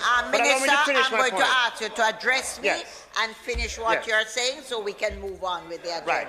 So the member, rather than the member speaking about what he wants to do, understand the tactic that he's trying to do. He's trying to tell the Jamaican people what we are doing. We can tell the Jamaican people what we're doing. You don't have to try and frame what we're doing in a way that suits you. It is this government that passed the amendments to the poker regulation. That's not market action. Market can't come here and pass amendment to legislation. That's not market force. That's government action. And we pass amendment to poker to make possible low know your customer accounts. What are low know your customer accounts? Those are accounts that require minimal level of diligence that any Jamaican can access and that have no banking fees associated with them. Passage of that, Madam Speaker, I repeat for emphasis, is not market action. That is government action. On top of that, Madam Speaker, it is this government that has introduced central bank digital currency, passed the law, amended the BOJ Act to make that possible, and we have had 100,000 people sign up so far. It's a work in progress and stuff, and much more to be done, for which there are no banking fees. That, Madam Speaker, is not market force action. That is government action, to address a point. Madam Speaker, it is this government that introduced an incentive of $2,500 for anybody who signs up a low KYC account, Madam Speaker. That is not market force action. That is government action, Madam Speaker. Madam Speaker, it is this government that puts in an incentive for Jamaicans up to a number of 100,000 to open central bank digital currency accounts that attract no fees, Madam Speaker, unlike what has just been said, which we all heard. That is not market action, Madam Speaker. That is government action, Madam Speaker. The member has tried to frame what we're doing in ways that are inconsistent with what we actually have done. But the people of Jamaica have ears and have heard, and they have eyes and they can see, Madam Speaker. Thank you very much. House Leader. Madam Speaker, I ask for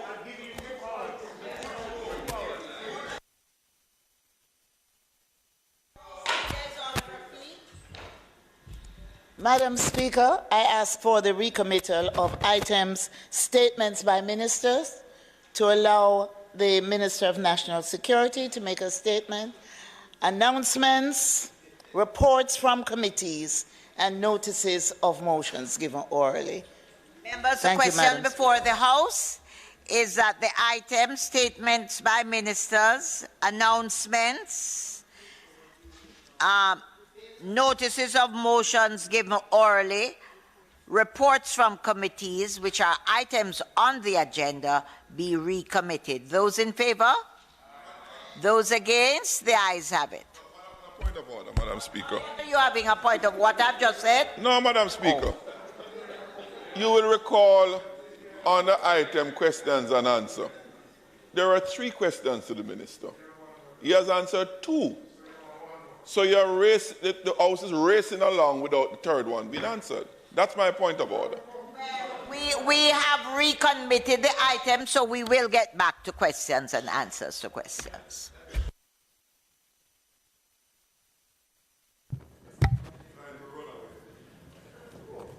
No, come on. President of Portmore, that's how it goes.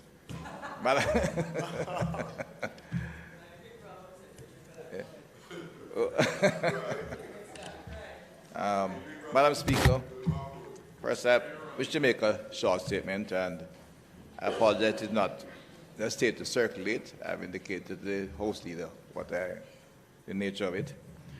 The government has taken note, we are here today, have taken note of the ruling of the court in the Rushane Clark versus the Attorney General, and welcome the finding that the aim of the state of emergency, and by extension the regulation, was to prevent and curtail the increased crime rate in the parish in question, St. Catherine.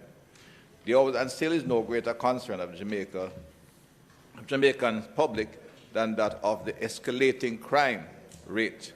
It is the conclusion of the court that the aim was in fact a legitimate aim, and the government welcomed that.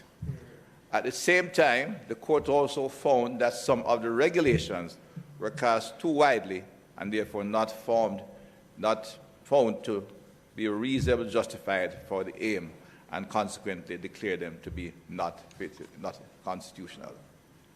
The government side has since consulted the opposition side, and we thank the leader of the opposition for his written comments to the learned Attorney General. We have so far responded informally, both orally and in writing. The government is of the considered view that although both sides of the aisles are practically agreed on changes that have been made, more time is required to do a thorough review of the emergency powers regulation, ensure that they are in fact in keeping with the Constitution there. The government has further reviewed the security situation in the parish of St. Catherine, and on the advice of the heads of the security forces, we are satisfied that the declaration of a state of emergency has allowed the security forces to bring the area under some level of control. The strategy will be reshaped and to maintain the current status quo as necessary. However, if there's any further change in the situation, we'll advise nations what further steps can be taken if it need to return to a state of public emergency. But at this point, we'll not ask for an extension. We'll allow the current 14 days to expire, and the security forces have pledged to use whatever current tools they have, and to make strategic deployment to maintain the status quo.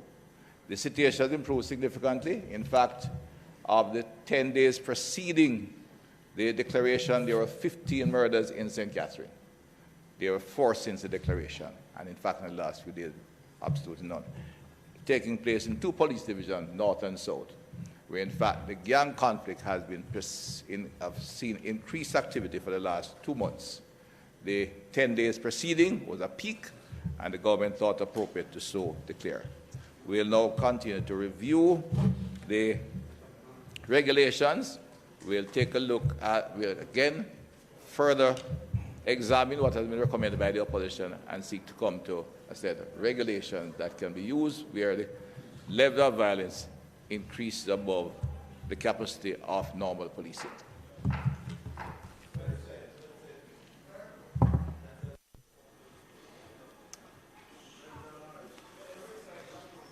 Madam Speaker, the ruling of the Constitutional Court was a profound juncture in our jurisprudence because it assessed the format of the regulations for states of public emergency, which were largely in a form that had been developed many, many decades ago.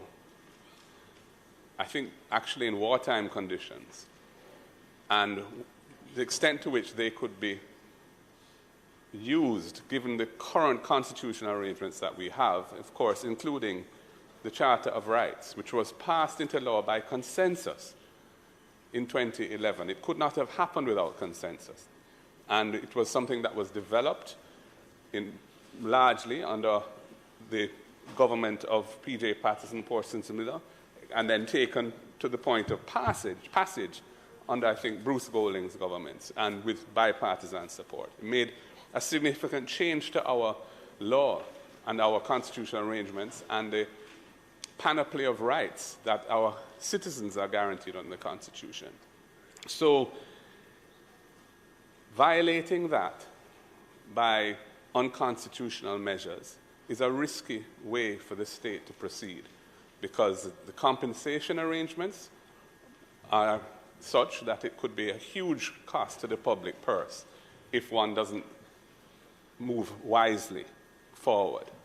So I'm glad that the government has decided to spend the time to try and get the regulations in a form that will be compliant with the Constitution going forward, and I welcome that decision. We have always felt that the regulations are part and parcel of a state of emergency because they are the rules that determine what powers the security forces have in a state of emergency. You can't divorce the regulations in any meaningful way from the state of emergency itself. It is part and parcel of one package. So it is important that those regulations, if we are going to proceed any further with the use of state of emergency, that those regulations be compliant with the Constitution. There's another question, which is a broader issue about the constitutionality of the use of states of emergency. Regardless of what the regulations may say, the constitutionality of the use of a state of emergency as a crime-fighting tool, we continue to have grave doubts about that. And it has not been that issue has not been comprehensively adjudicated on by the court. That issue has not yet been comprehensively adjudicated on by the court. It is true that in the judgment of the court in the O'Shane case, the one that was handed down on the day that the state of emergency was declared, the court has not said that the Constitution doesn't allow states of emergency to be used. But it has not, I think, been squarely before the court in an argued position which has resulted in a reasoned judgment around that issue. And it is an issue which the Constitution allows to be adjudicated because there's a provision, I think it's 20 subsection 5, I believe, of the Constitution, which specifically says that the court can determine whether or not the grounds on which a state of emergency has been declared are valid. So that issue is another important issue, and speaking for myself at this point in time, again, the way in which a state of emergency operates is that the entire citizenry in the area that is governed by the state of emergency are subject to the measures that it provides for. It is a broad approach. What I believe, having had the benefit of meeting with the police high command, the commissioner, and his team yesterday, Mr. Fitz-Bailey and others who came to see us and briefed us, and we had a long conversation about what they need strategically to move forward. It is clear that the priority for them is the ability to act on intelligence about violence producers who have an intent to kill, and who there needs to be a remedy for dealing with that situation, which the current law doesn't adequately address. I shared with them some ideas I have as to how that might be addressed, and the Enhanced Security Measures Act ought to be the vehicle for doing that. And I hope that we will bring that legislation to the Parliament very quickly so that we can look at it and hopefully agree it and pass it into law, and hopefully thereby give the police a constitutional piece of legislation for spear fishing rather than net fishing, because we do not accept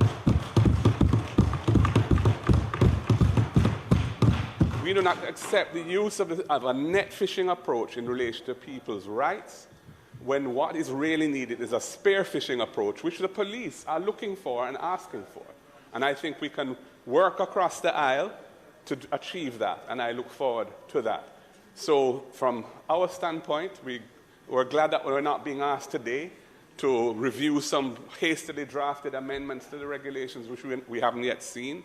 We're glad that we're not being asked to address this issue, and that a cooling off period to see how this works and how it can be done will follow now. In terms of the people of St. Catherine, it is not our intention or desire that they be exposed to high levels of risk. We would like to see... I am giving you extended time because I think it's an important matter. Thank you. I really appreciate that, Madam Speaker. I really do. I don't want you to go on. Well, I'm not given to speaking for long periods of time. I try and be brief. To the people of St. Catherine, I would say this. we would like to see a continuation of the imposition of law and order. We would like to see a continuation of the presence of the security forces in the areas where there has been high levels of violence. We do not believe that there's any reason why the expiration of the state of emergency should change that. We believe if the concern is about the role of the military, we would be in favor of a zone of special operations being declared in the hotspot areas to maintain law and order until this legislative solution can be brought to Parliament and passed, so that we can then get to a situation where the police have the legal tools to deal with identified violence producers who need to be removed from the communities where they're prone to creating mayhem, where the current rules and laws don't easily allow that to be addressed. So we are prepared and will, given the chance, continue to cooperate around trying to find those solutions to the country's chronic problem of violent crime. Thank you, Madam Speaker, the member for his comments. I want to assure the House and the public and the people of St. Catherine, the security forces who have been very professional in the areas they have been deployed will continue to be deployed in St. Catherine. They'll naturally make changes in the strategy and the deployment, and we expect to maintain the status quo, which is the stability gained over the last 14 days. If there's any significant change, the government is prepared to act to protect the citizens of St. Catherine and wherever it happens in Jamaica. However, the member did refer to two legal points, and we invite the Minister of Legal Affairs to comment, and the Minister of Justice may want to make a quick response as well. Madam Speaker.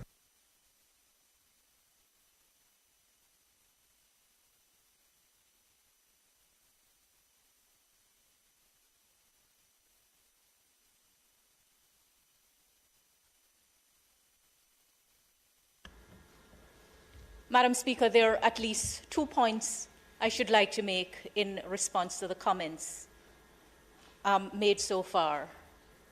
On our reading of the judgment at paragraph 71, the court indicated that a state of emergency can be legitimately used to deal with crime, in effect. It has been a moot point between the government and the opposition as to whether the tool can be used in crime fighting.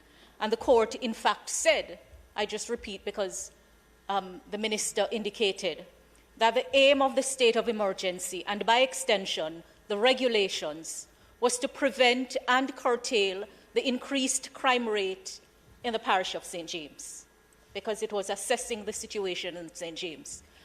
There was and still no greater concern of the Jamaican public than that of the escalating crime rate. It is the conclusion of the court that the aim was in fact a legitimate one. And there can be no watering down of that statement in law, though the court did its assessment on the facts that were presented in relation to the parish of St. James. There should be no watering down of that, in spite of the different views that we bring to the table on the matter. Madam Speaker, the second point that I wish to make is in response to numerous comments in the public domain about the actual circumstances of the Roshane Clark case. It is a requirement in both civil and criminal law that disclosures be made. The records of the case will show that the government successfully applied and obtained immunity against disclosure on the grounds of national security in respect of Mr. Clark. I think that needs to be understood as comments are being made about an innocent citizen whose rights have been trampled upon. The government successfully obtained immunity from disclosure of the security matters that led to the detention of Mr. Clark on that matter, just to make it abundantly clear. So Madam Speaker, we will be doing a review, and I think the review also will require a look at the provisions of Section 20 of the Constitution, as well as Section 13, and in particular, subsections 10 and 11, along with the Emergency Powers Act and any regulations to be promulgated thereunder.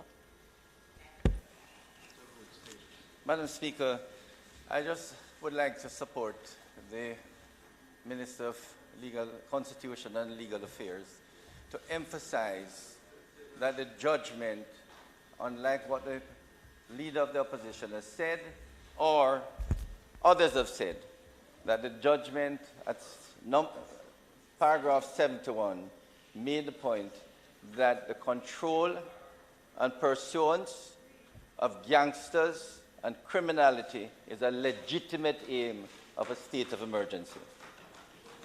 You hear it all over the press that the court ruled that it was unconstitutional.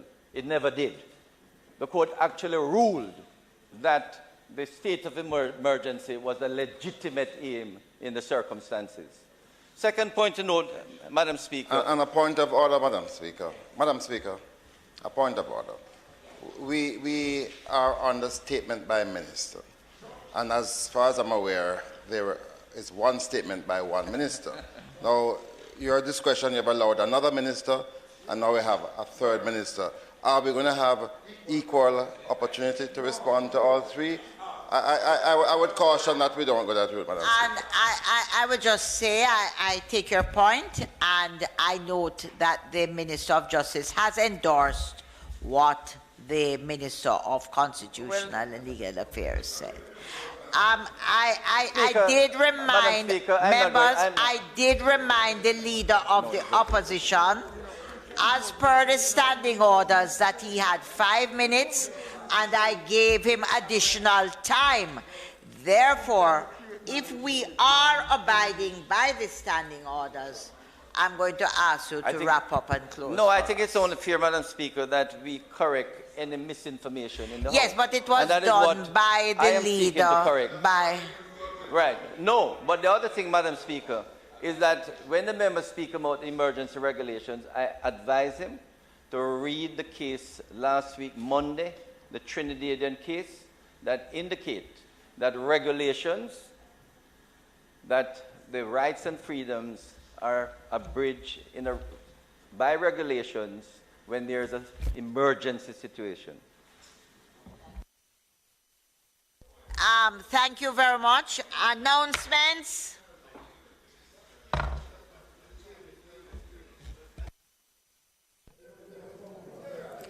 Also laid on the table of the House today are the following: report of the Regulations Committee of the House of Representatives on its deliberations on 1. The National Housing Trust Housing Benefits Special Selection Twickenham Glades Housing Development Order 2022. 2. The National Housing Trust Housing Benefits Special Selection Windcrest Hills Housing Development Order 2022, and the Hire Purchase Amendment Regulations 2022. Reports from committees.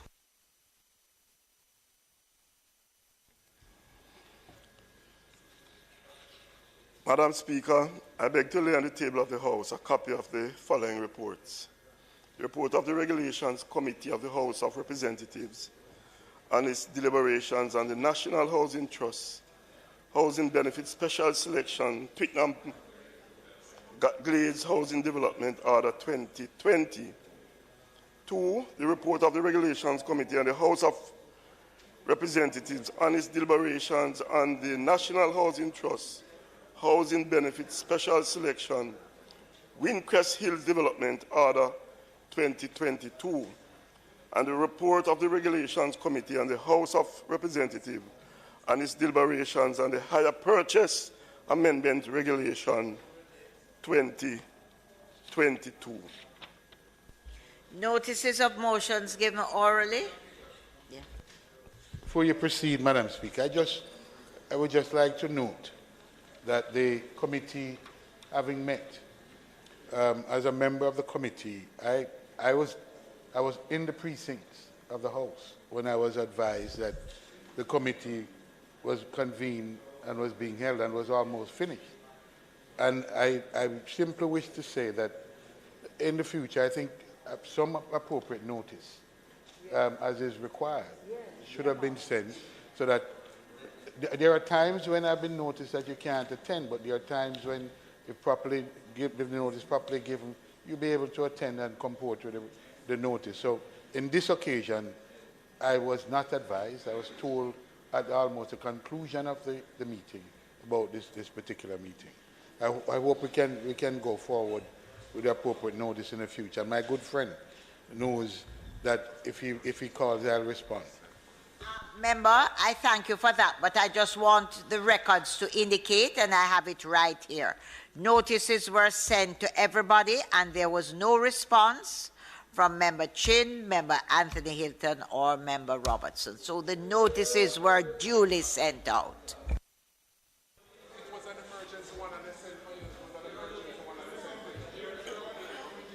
Mr. Chin did turn up for the meeting, but there was no response and the notices were sent out.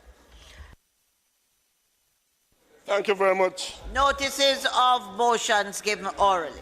Thank you very much, Madam Speaker. Madam Speaker, I beg to give notice. Members, the House is still in session, you know, we're not finished with the agenda. I notice there seems like an exodus. Madam Speaker. A marked exodus.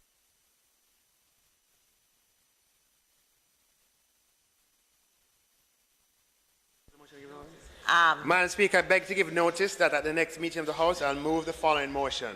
Be it resolved that the Capital Development Fund withdrawal number 1, Order 2022, under the Bauxite Production Levy Act, which was laid on the table of the House on the 28th day of June 2022, be approved.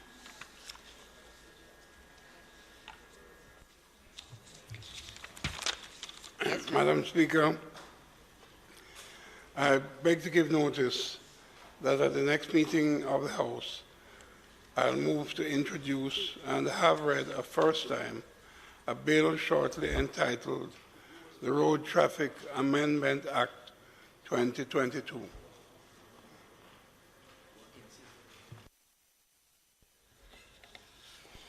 Madam Speaker, I beg to give notice that at the next meeting of the House, I will move the following motions.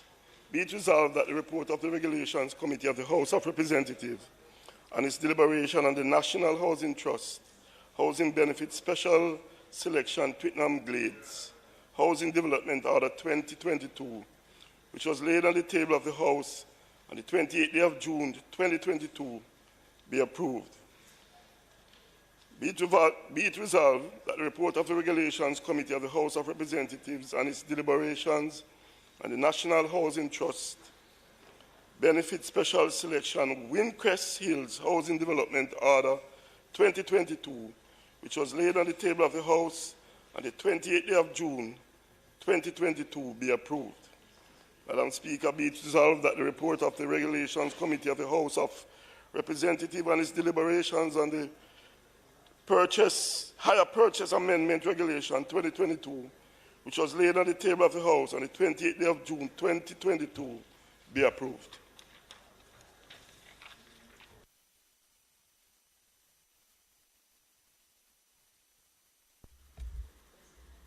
Madam Speaker, I also further beg to give notice that at a later stage today I will move for the suspension of standing orders to enable me to take these motions.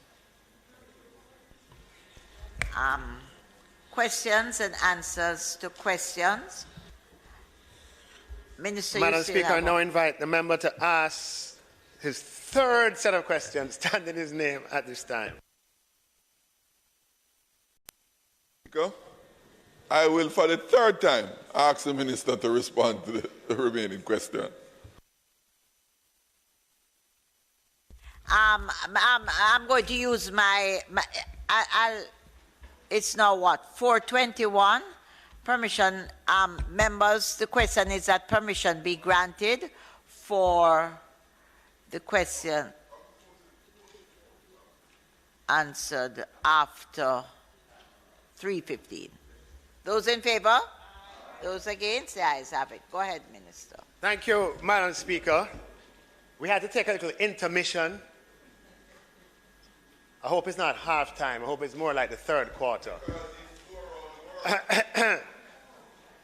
The question is, would the minister indicate whether he's aware that commercial banks licensed by the Bank of Jamaica have been charging an encashment fee for checks issued by the said bank? Response. Based on checks with 8 commercial banks, 7 have indicated that they charge a fee to cover administrative costs associated with processing a check at the request of their customers, while 1 bank does not operate in the retail space. As is the case with other services offered by or through commercial banks, processing a check encashment request involves undertaking due diligence checks, no pun intended, to confirm the bona fides of the request and instrument tendered and covering the administrative costs associated with providing a service. In this regard, the industry's position is that the fee or charge is attached to the processing of the check and is not based on an instruction or condition of payment of the person who ordered the payment by way of the check. Fundamentally, the nature of the instrument has not changed, as the drawer of the check, i.e. the customer of the issuing DTI, has imposed no condition on the order for payment.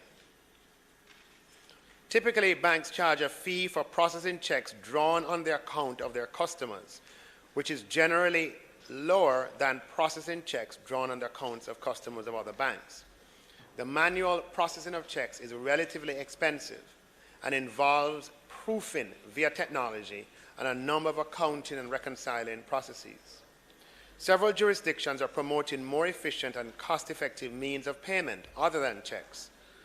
So, as the infrastructural cost to support clearing of checks is increasingly becoming more expensive, as with the advance of technology, developers withdraw maintenance support for these older payment techniques. And just emphasize that last line, okay, that developers who support check technology withdraw maintenance support for these older payment techniques. 2, would the minister indicate whether he's aware that the charging of encashment fees noted in Part 1 is a violation of the Bill of Exchange Act? Question 2 of the member's list of questions that was laid in Parliament appears to be referring to Section 3 of the Bills of Exchange Act, which reflects that an instrument which orders any act to be done in addition to the payment of money is not a bill of exchange. The extract below from the Bill of Exchange Act is, a bill of exchange is an unconditional order in writing addressed by one person to another, signed by the person giving it, requiring the person to whom it is addressed to pay on demand or at a fixed or determinable future time a certain sum in money to or to the order of a specified person or to a bearer. An instrument which does not comply with these conditions or which orders any act to be done in addition to the payment of money is not a bill of exchange. Note as well that Section 73 of the Bills of Exchange Act defines a check as a bill of exchange drawn on a banker payable on demand. Section 73 also reflects that except as expressly provided for in Part 3, checks on a banker, and Section 93, the provisions of the Bills of Exchange Act that are applicable to a bill of exchange that is payable on demand are also applicable to checks. Based on our reading of the Bill of Exchange and the Bills of Exchange Act, the 2 essential features of a bill of exchange are that it must be in writing and the order for payment must be unconditional. As a bill of exchange a written order by the drawer of a check or other bill of exchange to the drawee, example the bank, to make a payment, is a requirement to pay on demand. Thus, the Bill of Exchange Act further reflects that if in making such an order there is a requirement for payment of money, that qualification changes the nature of the instrument to the extent that it no longer meets its statutory definition of a bill of exchange. I hope that is clear. Right? As noted in response to question 1 above, the maker of the check has not placed a condition on the payment demand. Thus, the check continues to meet the criteria of a bill of exchange.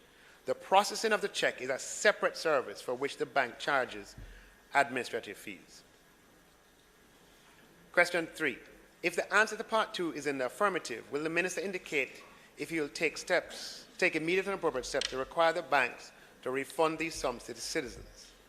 Response. The stance of the industry that the fees or charges applied are to cover the administrative costs associated with providing a banking service does not seem unreasonable. And the position taken that no condition is imposed by the person giving the order for payment is, in our view, persuasive. Question 4. Would the minister indicate whether he is aware that many account holders at commercial banks are being discouraged from moving their account from one bank to another because of the requirement to provide a new information already provided to another bank licensed by the Bank of Jamaica? Response. In cases where a commercial bank depends on the due diligence of another, that commercial bank retains the obligation to ensure that customer due diligence, including KYC procedures, are in line with POCA regulations, i.e., if something goes wrong, you can't say, oh, that bank that did the due diligence, right? It's your customer now, you're on the hook. Right?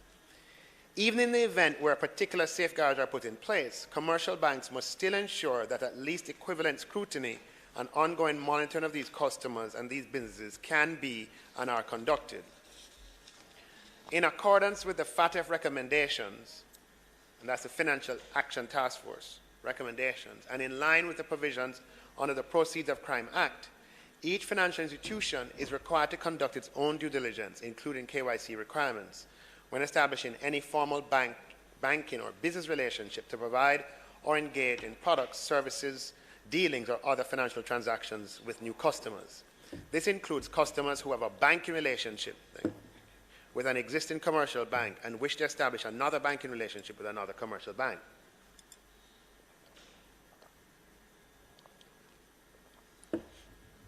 In keeping with the scope of the customer due diligence requirements as set out in the POCA regulations, commercial banks, Proceeds of Crime regulations, commercial banks are required to identify their customers and verify their identities by establishing a banking relationship. And although under certain circumstances, reliance may be placed on due diligence undertaken by a third party, the bank still remains liable for the requisite due diligence. In this vein, reliance on a third party's due diligence is not a common practice in the Jamaican banking sector. POCA, however, allows for commercial banks to place reliance on other commercial banks' due diligence as it relates to 1, one-off transactions, 2, identity procedures when a person is acting as an agent or otherwise on behalf of another agent, and the agent is a commercial bank, 3, payments involving movement of funds between commercial banks. Question 5. Would the minister indicate whether he will take steps to have the Bank of Jamaica put in place arrangements requiring every licensed bank to make information for the opening of new accounts available to other licensed banks operating in Jamaica at the account holder's request? Response. It is not clear what is meant by information already provided to another bank licensed by the Bank of Jamaica.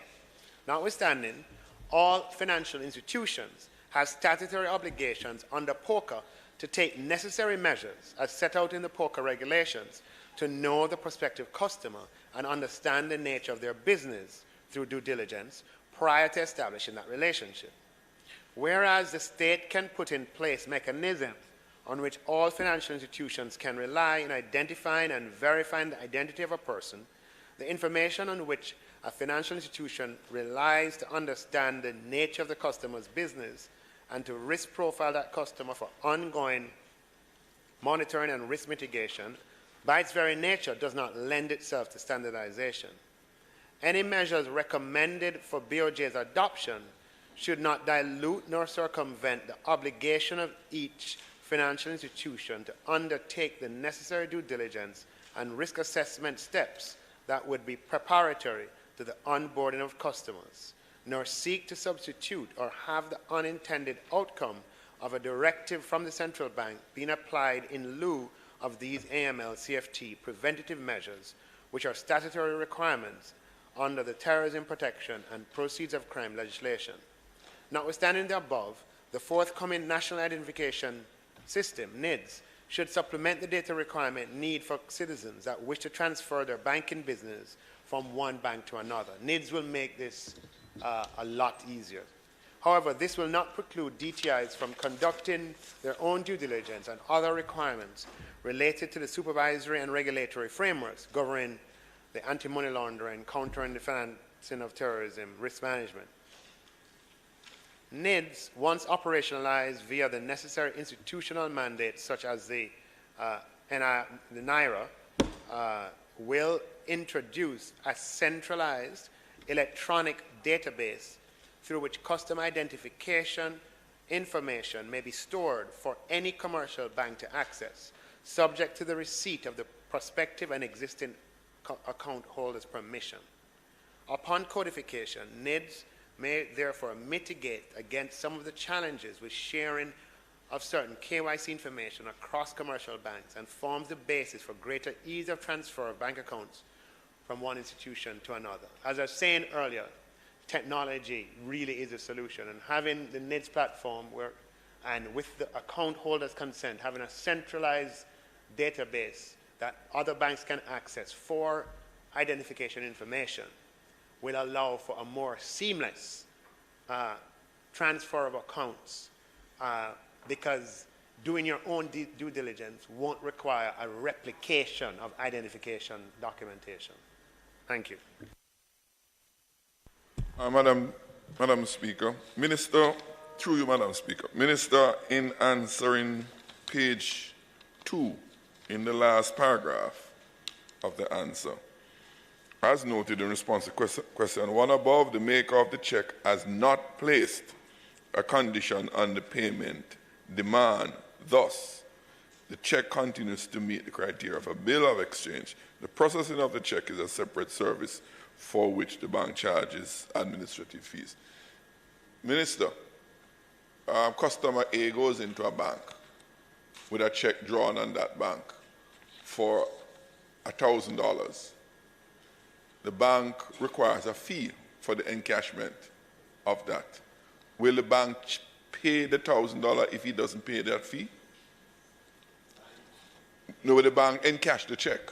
Because in this paragraph it said, maker has not placed a condition on the payment demand. When you walk into the bank, it's a payment demand you're making. You're going to encash the check that was drawn on that bank. I had the experience going into a bank, tender the check, and I was told by the bank teller, they cannot pay me the amount unless I pay the fee. So therein lies, in my mind, that's a condition. You will not be encashed unless you pay a fee. So the fee payment becomes a condition of the encashment. Okay. So on the substantive legal points, what I've given you is the considered opinion of the legal experts in this area. I'm not going to. Let me approach your question from another point of view, if you allow me to. And I'm happy that you raised this question.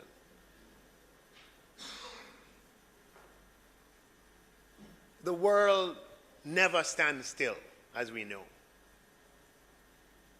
Individuals, governments, companies, businesses continue to innovate. Wait, no, man. No, this is important. And push the boundaries, right?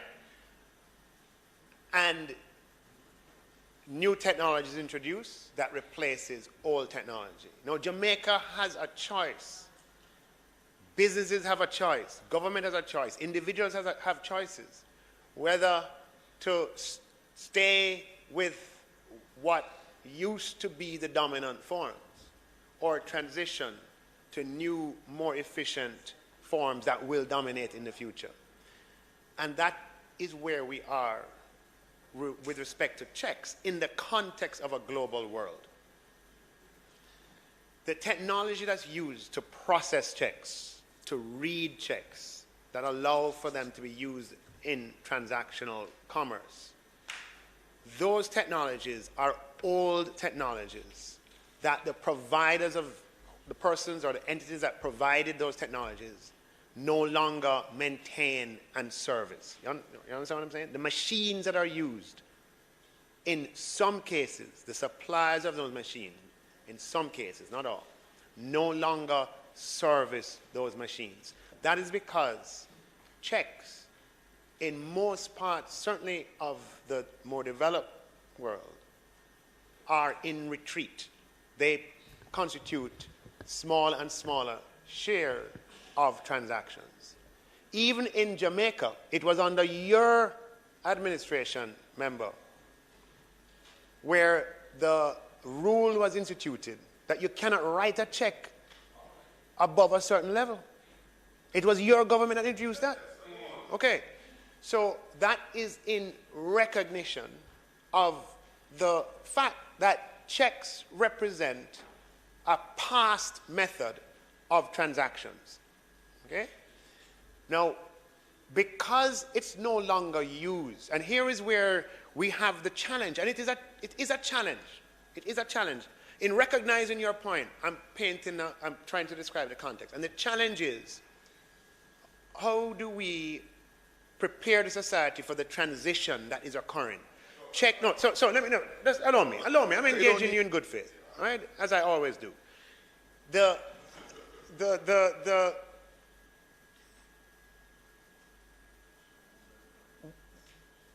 We are fast moving to a world where checks will become redundant and electronic transfers are going to be the primary method of transacting. And so financial institutions are simply reflecting those conditions. The cost of servicing checks, when you have suppliers who no longer service the machines, goes up. And therefore, they want to disincentivize you to use checks and for you to use other methods of payment. The second thing is that checks are subject to fraudulent activity. They're very susceptible to it. And their institutions, every now and again you have a new ring that emerges that forges massive amounts of checks that lead to big losses. Again, what institutions want to do is to provide a disincentive for you to move out of using that payment methodology. And therefore, there are institutions that don't even change checks. Some of them would charge you a fee. Others go to the extent to say they're not changing any check because they're out of that business. So what we face, I agree with you, right, is a situation where the world is moving on. Technology is changing, yet we do have segments of our population that continue to use these technologies.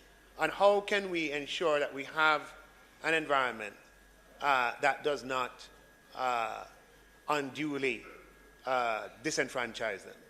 Right? That is not an insubstantial challenge.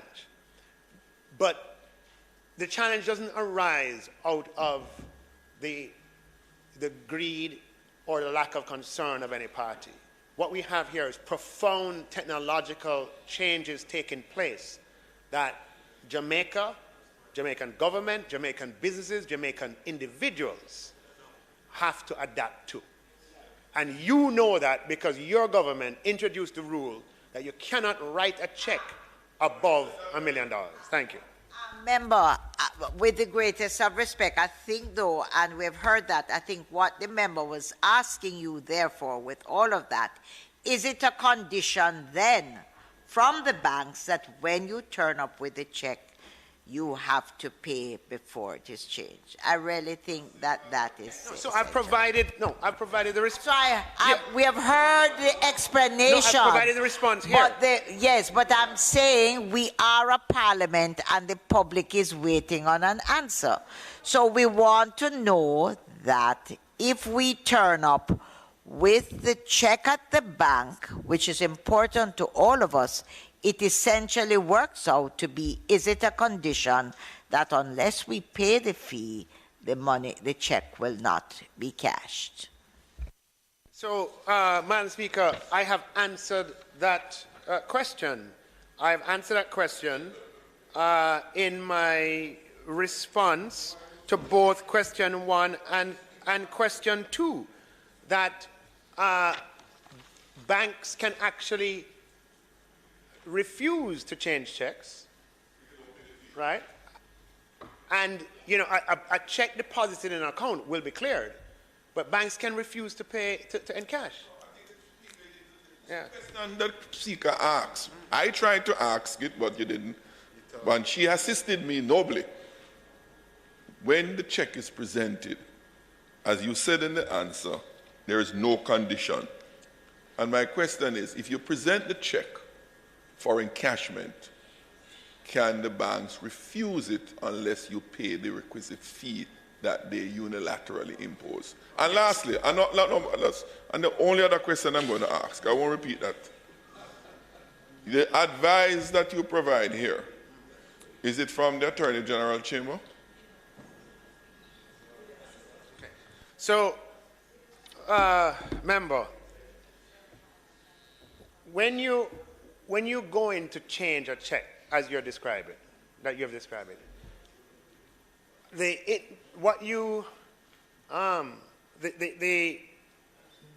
the scenario that we're considering is one where it isn't the person who is writing the check who is changing it, and therefore the fee does not violate the Bill of Exchange Act, right? So the obligation of the writer of the check is not diminished.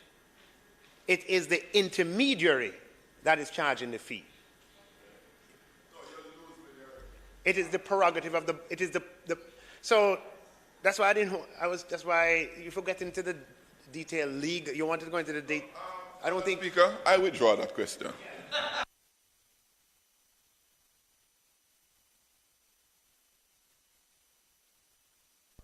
Minister.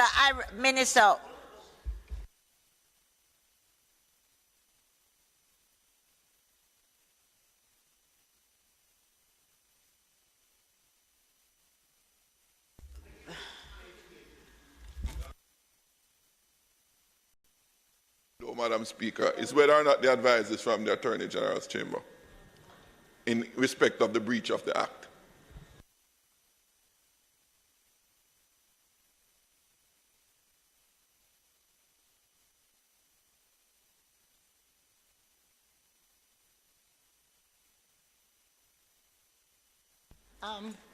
Madam Speaker, may we now, Madam Speaker, may I ask you to, if you could treat it public business item? Point of order. The question is outstanding. My question is the response provided by the minister and the answer in respect of about the breach of the Bill of Exchange Act. Was the advice from the Attorney General's chamber or not?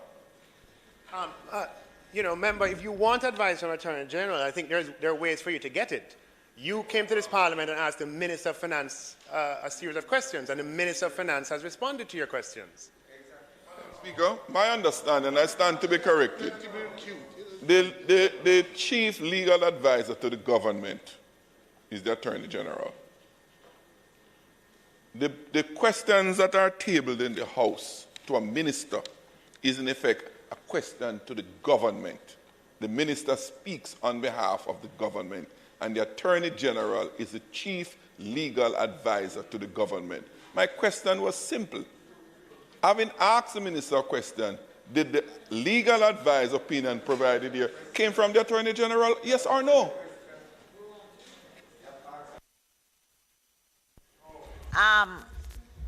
Minister, member, I understand what you're saying, but it is, you have asked the minister a number of questions. He has answered and he has done his research. It is probably inappropriate to ask him where the answers came from because he didn't. So I am not ruling. I'm asking you. I am not ruling. I am asking you to respect that he did research and he has answered. Okay. Public business. Come. Thank you, Madam Speaker. Under public business, Madam Speaker, Honorable Franklin Witter will treat with the three matters that are listed on the public business. Thank you.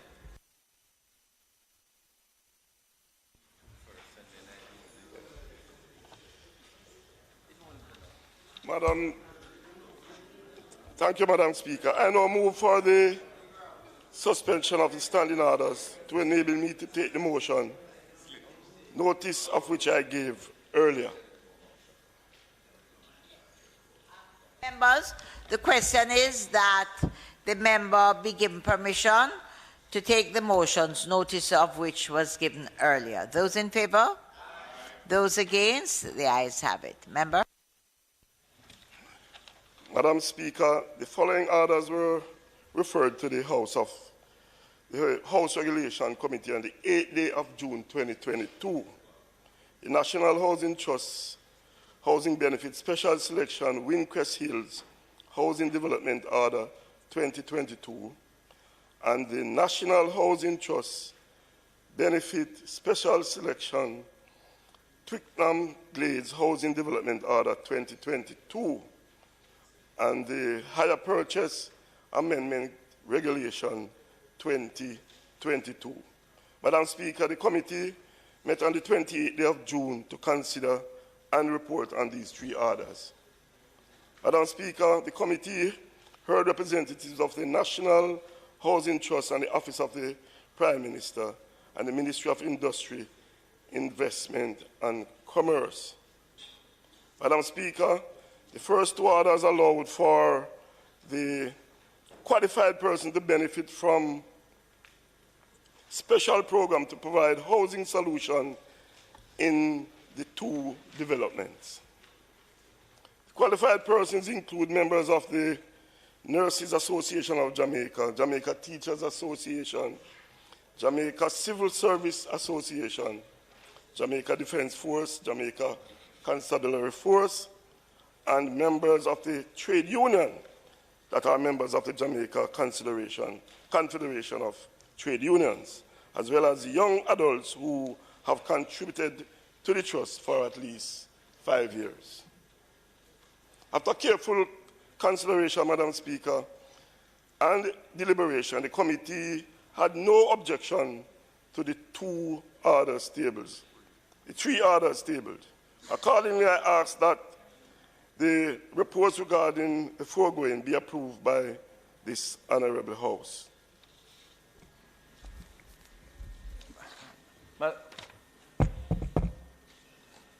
Madam Speaker, I rise to support the report in the third matter in relation to the hire purchase amendment regulations. And just for clarity, to indicate that it was an important amendment because over the last few years, the bailiffs were not being appointed as a result of the SIP Act, which is the Security Interest in Personal Property Act. And therefore, Madam Speaker, this slight amendment was necessary to allow the parish court judges to appoint bailiffs. Briefly, Madam Speaker, in 1974, the Hire Purchase Act, the Act, was enacted. Section 38 of the Act empowers the Minister to make regulations to, among other things, prescribe for the licensing of persons to be employed in effecting the repossession of goods. The Hire Purchase Regulations, 1974, the regulations, were promulgated which allowed for the appointment of vendors' bailiffs. Under these regulations, Madam Speaker, vendor's bailiff is defined as any person who is employed by a vendor to A, serve any notice, and B, to collect any monies, or C, to recover possession of any goods on the vendor's behalf pursuant to Part 3 of the Act. Therefore, persons desirous of being appointed as a vendor's bailiff would make the requisite application to the then resident magistrates court, now the parish court, for a license pursuant to the regulations. Subsequent to Madam Speaker, in 2013, the Security Interest in Personal Property Act, the SIP, was passed. One of the consequential amendments was the repeal of Part 3 of the Hire Purchase Act referenced in that regulations. The Minister of Justice then recognized that an issue had arisen in relation to the appointment and functioning of vendors' bailiffs under the Act, since the appointments was subject to Part 3 of the Hire Purchase Act, which was now repealed by the SIP. Consequently, the judges of the parish courts were unable to issue the requisite license to bailiffs for their appointment. After consultation with the Office of the Parliamentary Counsel and the Attorney General's chambers, it was concluded that the most efficient way to resolve the issue of appointment was to amend the hire purchase regulation to delete the words pursuant to Part 3 of the Act from the definition of vendor's bailiff. According to Madam Speaker, it should be noted that Part 3 of the Act, whilst it dealt with recovery of possession, did not provide for the appointment, stroke, licensing, or functioning of vendors' bailiffs. Section 38(2)(d), which was not repealed by the SIP, provides for the power of the Minister to make regulations to prescribe for the licensing of persons to be employed in effecting the repossession of goods. Therefore, Madam Speaker, the regulations and the functioning of the vendors' bailiffs subsist without the reinstatement of Part 3 of the Act. Furthermore, Madam Speaker, it should also be noted that pursuant to Section 33(1)(e) of the SIP, the provisions of the SIP are applicable to hire purchase agreements. Further, the powers of enforcement granted under Section 34 of the SIP are wide and will ensure that the functions of vendors' bailiffs would maintain their relevance. In particular, Section 34(2)(a), which provides for the recovery of possession upon the default of a security contract. In the light of the above, Madam Speaker, the reinstatement of Part 3 of the Act is not necessary for the continued functioning and licensing of vendors' bailiffs. Consequently, the regulations are amended to allow the licensing of vendors' bailiffs generally and not specifically pursuant to Part 3 of the Act, which is no longer applicable. The point, Madam Speaker, I want to make this clear.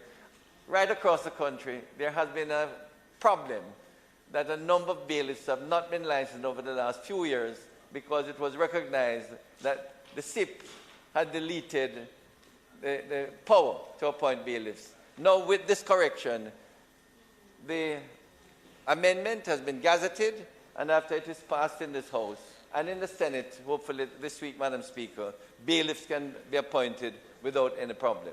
Thank you, Madam Speaker.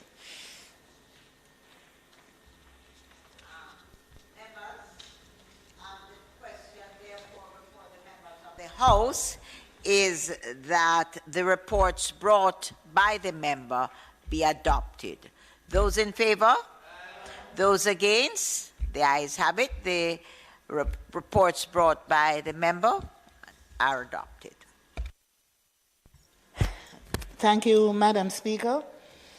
Madam Speaker, it is not contemplated for us. It is not contemplated for us to do any further business today. I therefore ask that the House adjourn for a date to be fixed.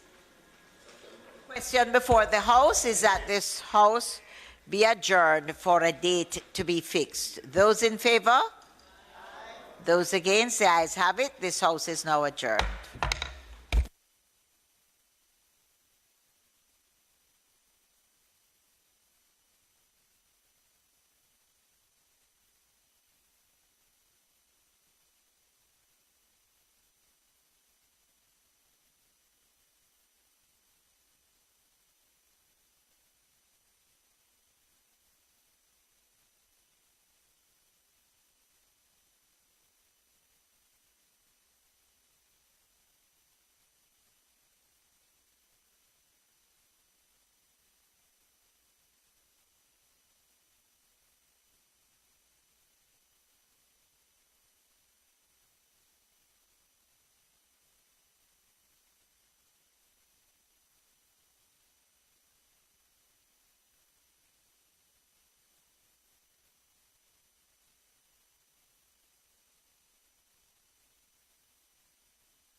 1, 2, 3, 2 more, 1, 2.